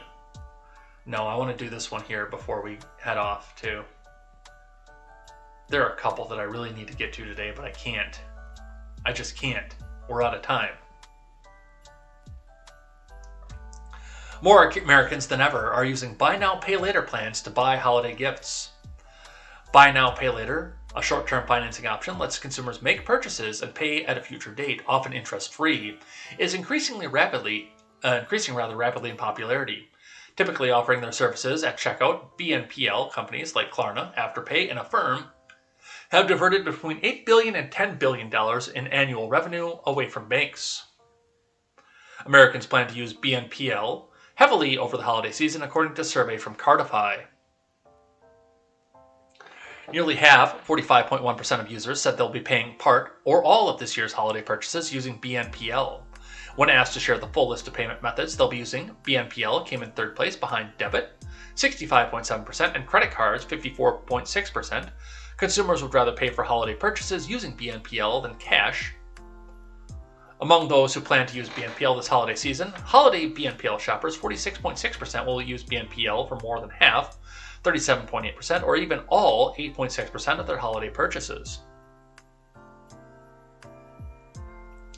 Data also suggests that users are increasingly comfortable with the services, as 51.1% of holiday BNPL shoppers plan to use BNPL for more of their shopping this holiday season than they did last holiday season, while 38.9% plan to use it the same amount, and only a minority, 10.1%, plan to use it less. If BNPL was not an option this holiday season, those who plan to use it say they'd resort to a debit card, 51.6%, or a credit card, 49.9%, or be forced to spend less, 45.8%. But I love how they tried to distinguish between using cash and using a debit card. If you're using a debit card, now if you're using a credit card, it's different. And I do distinguish that also against BNPL. Because with the credit card, you're using a third party who you have made an agreement with on a long-term basis. With BNPL, it's a short-term basis that you're just kind of making an agreement with right up on the spot. And I don't trust that for various reasons. But, I mean, using a debit card, it's the same as using cash. Either you pull the dollar bills out of your wallet and start laying them on the table, or you pick up the mobile app for your bank, look and say, can I afford this? And then slide the fucking card. I don't see anything good coming out of this as we use more credit. I mean, with the credit jump in the 90s, we saw eventually that came back to bite us in the ass too. But really, honestly, my rule of thumb is if it's under $5,000, pay cash. Yes, I have been guilty of financing a $1,200 car. Yes, that's happened. I have been guilty of that. But at this point here, with what I'm making now, if it's under $5,000, pay cash. Or put it on the credit card, one of the two. Buy now, pay later, don't fucking do that shit. But this will be an interesting one to come back and watch. Alright, and I think the last one we're going to do today, because I really can't get to anything else right now, comes to us from Yahoo Finance. Government shutdown 2021. These services will be inaccessible if the debt ceiling isn't raised by December 15th. Wait. Government services will not be available. The federal government will be out of our lives.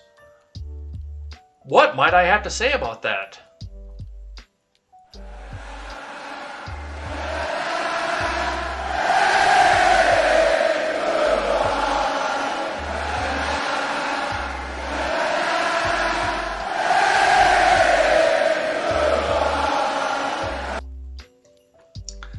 In spite of the December 15th, 2021 deadline for Congress to extend the debt ceiling, it doesn't look like an agreement will be reached. Of course, the government has options, as reported by the Hill. Senate Majority Leader Charles U. Schumer could lead a filibuster for a week until legislation passes using the budget reconciliation process, which requires a simple majority vote. Senate Minority Leader Mitch McConnell could also elicit the 10 Republican votes required to pass the legislation. If neither scenario occurs, however, the federal government will be in default of its debt without enough funding to run the country.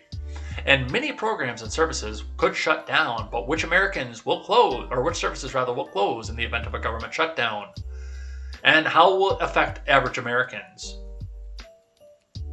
First, it's important to look at what services and benefits will continue. These include Social Security, the Postal Service, and the VA. Additionally, military personnel on active duty will continue to report and will receive their payments. However, the DoD said it would reduce its civilian workforce by 55%, according to ABC News. When talk of government shutdown first emerged in September, ABC News reported that the government could furlough as many as 2.1 million civilian federal employees. They would be sent home or asked to work without pay. These people who worked without pay would receive back pay once the shutdown ended. With federal employees furloughed, there's a long list of services that won't be accessible if the government shuts down on December 15th. We have VA services, call centers and hotlines. Small businesses and home loans, federal loans to small businesses will no longer be processed. Additionally, the FHA also stops approving housing loan applications during a shutdown. Prospective home buyers awaiting approval on an FHA loan would experience delays and may need to pursue other avenues to get a mortgage or risk losing their dream home to another buyer. BlackRock. Medical research, the FDA and the CDC. Oh no! The CDC is going to shut down? U.S. Food and Drug Administration and National Institutes of Health would furlough 43% of their employees, which could cause significant delays and reductions of services, even though we're still in a pandemic. The agencies would then be responsible for creating their own plans on how to continue crucial operations if funding runs out. Traditionally, the CDC would have to slow certain services, including flu season, surveillance and monitoring, immunization promotions, and disease treatment recommendations. Likewise, the NIH would shut down most medical research. The FDA would curtail food safety inspections. Although Social Security benefits would be paid, no Social Security cards or replacement Medicare cards would be issued in the event of a shutdown. Benefit verification will stop, and there might be delays in processing new claims. Reduction in transportation security administration workforce could lead to travel delays at airports as well, considering that airlines are already recommending people arrive up to 3 hours before flight time. Due to pandemic-related delays, a shutdown could add more hassles to holiday travel. ABC News says the national parks and Smithsonian museums will close during a government shutdown around this time around. During the 2018-2019 shutdown, some of these facilities remained open, but without visitor services. These national sites experienced vandalism, littering, and damage as a result, so it's unlikely national parks will remain open if the government shuts down in December. Everything on this list could be privatized. And then you don't have to worry about the government shutdown.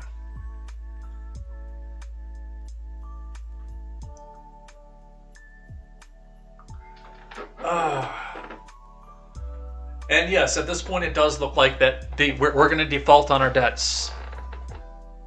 I know Klobuchar was all confident. Oh no, we're going to fix this and we're not going to let the Democrats do this to us. Well, it doesn't look like that's going to happen. And with that, I think we're going to be out of here for the day. So let's go. We've got another tidy collection of stuff to start with tomorrow, of course. But time is up. We've got to head over to the Daily Ignoramus and see what's going on. And then I've also got to go to work here. So the last thing that we do on a Wednesday is something I'm thankful for, unless I'm really, really tired. And then for whatever reason I think about, oh shit, maybe I was supposed to do a thing I like and thing I hate. No, we do something I'm thankful for on a Wednesday. And there's a lot to be thankful for right now. I mean, Thanksgiving season just ended, but there's so much to be thankful for. Justice prevailed in 2 cases in this country, and we haven't seen any sort of rioting coming back out of this because it wasn't the desired outcome.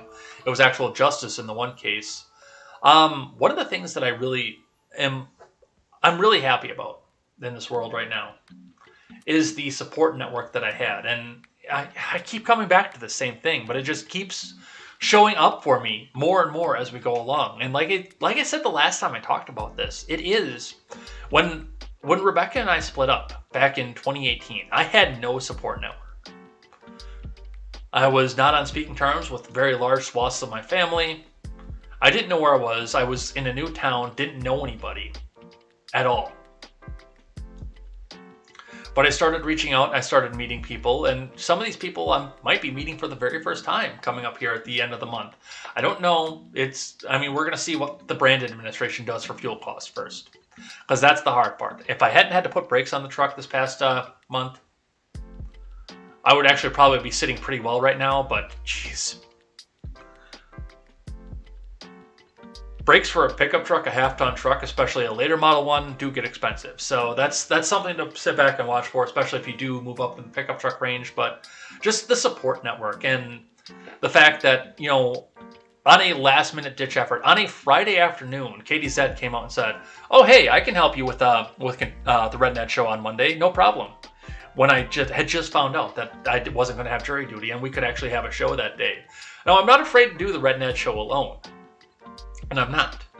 But it is a very different. It's rather than just having extended contemporary, it's very different to have that discussion and bounce ideas off people. But there will, even if I have to do it alone, there will always be content on Monday night. The time might shift depending on who the guest is, unless Elaine does come back or somebody else joins the show, which that may be coming up in the near future as well. I know there are some people that I have to talk to about that, but just to have the support network. Stephen, Harvey,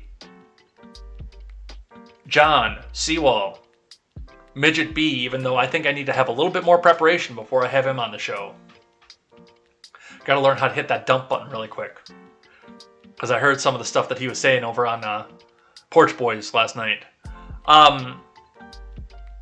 Birkenhoff, the R-rated conservative, who is back, by the way. Go and check out his channel over on DLive and over on Rumble.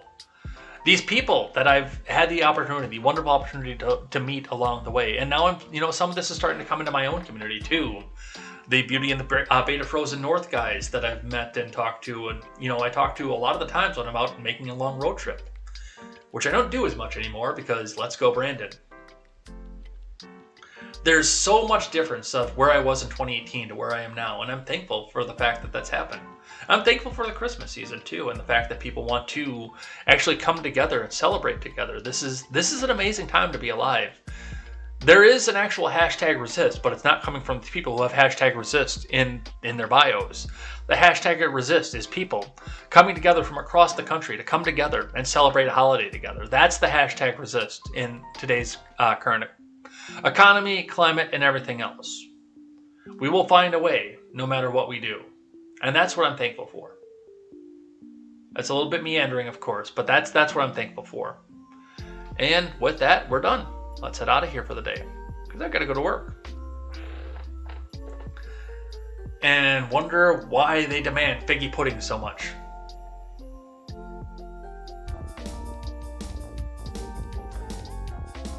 So, thanks everybody who came by and chatted in the live chat today. Looks like we had a nice busy one here, even some detractors in here. He gets all the QAnon stuff going on here. Yeah, I saw that. I didn't choose to use him, and he's talking to himself, he's QAnon, he's this, he's that. Well, fuck him.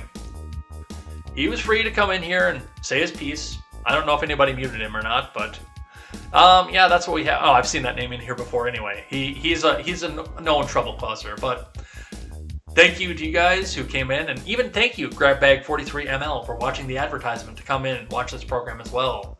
We'll be back here tomorrow with more headlines, a thing that I like and a thing that I hate, which I think most people know what this is going to be this time through. So definitely come back and check that out tomorrow. Looking forward to seeing you guys here then and doing more headlines. 7:15 a.m. Central Time for more headlines and news. And join me, stay on Twitch if you are over on Twitch right now, and we'll go raid the Daily Ignoramus after this. And we will see you then. Until then, I'm Jay Edgar, and this is Contemporary. Take care.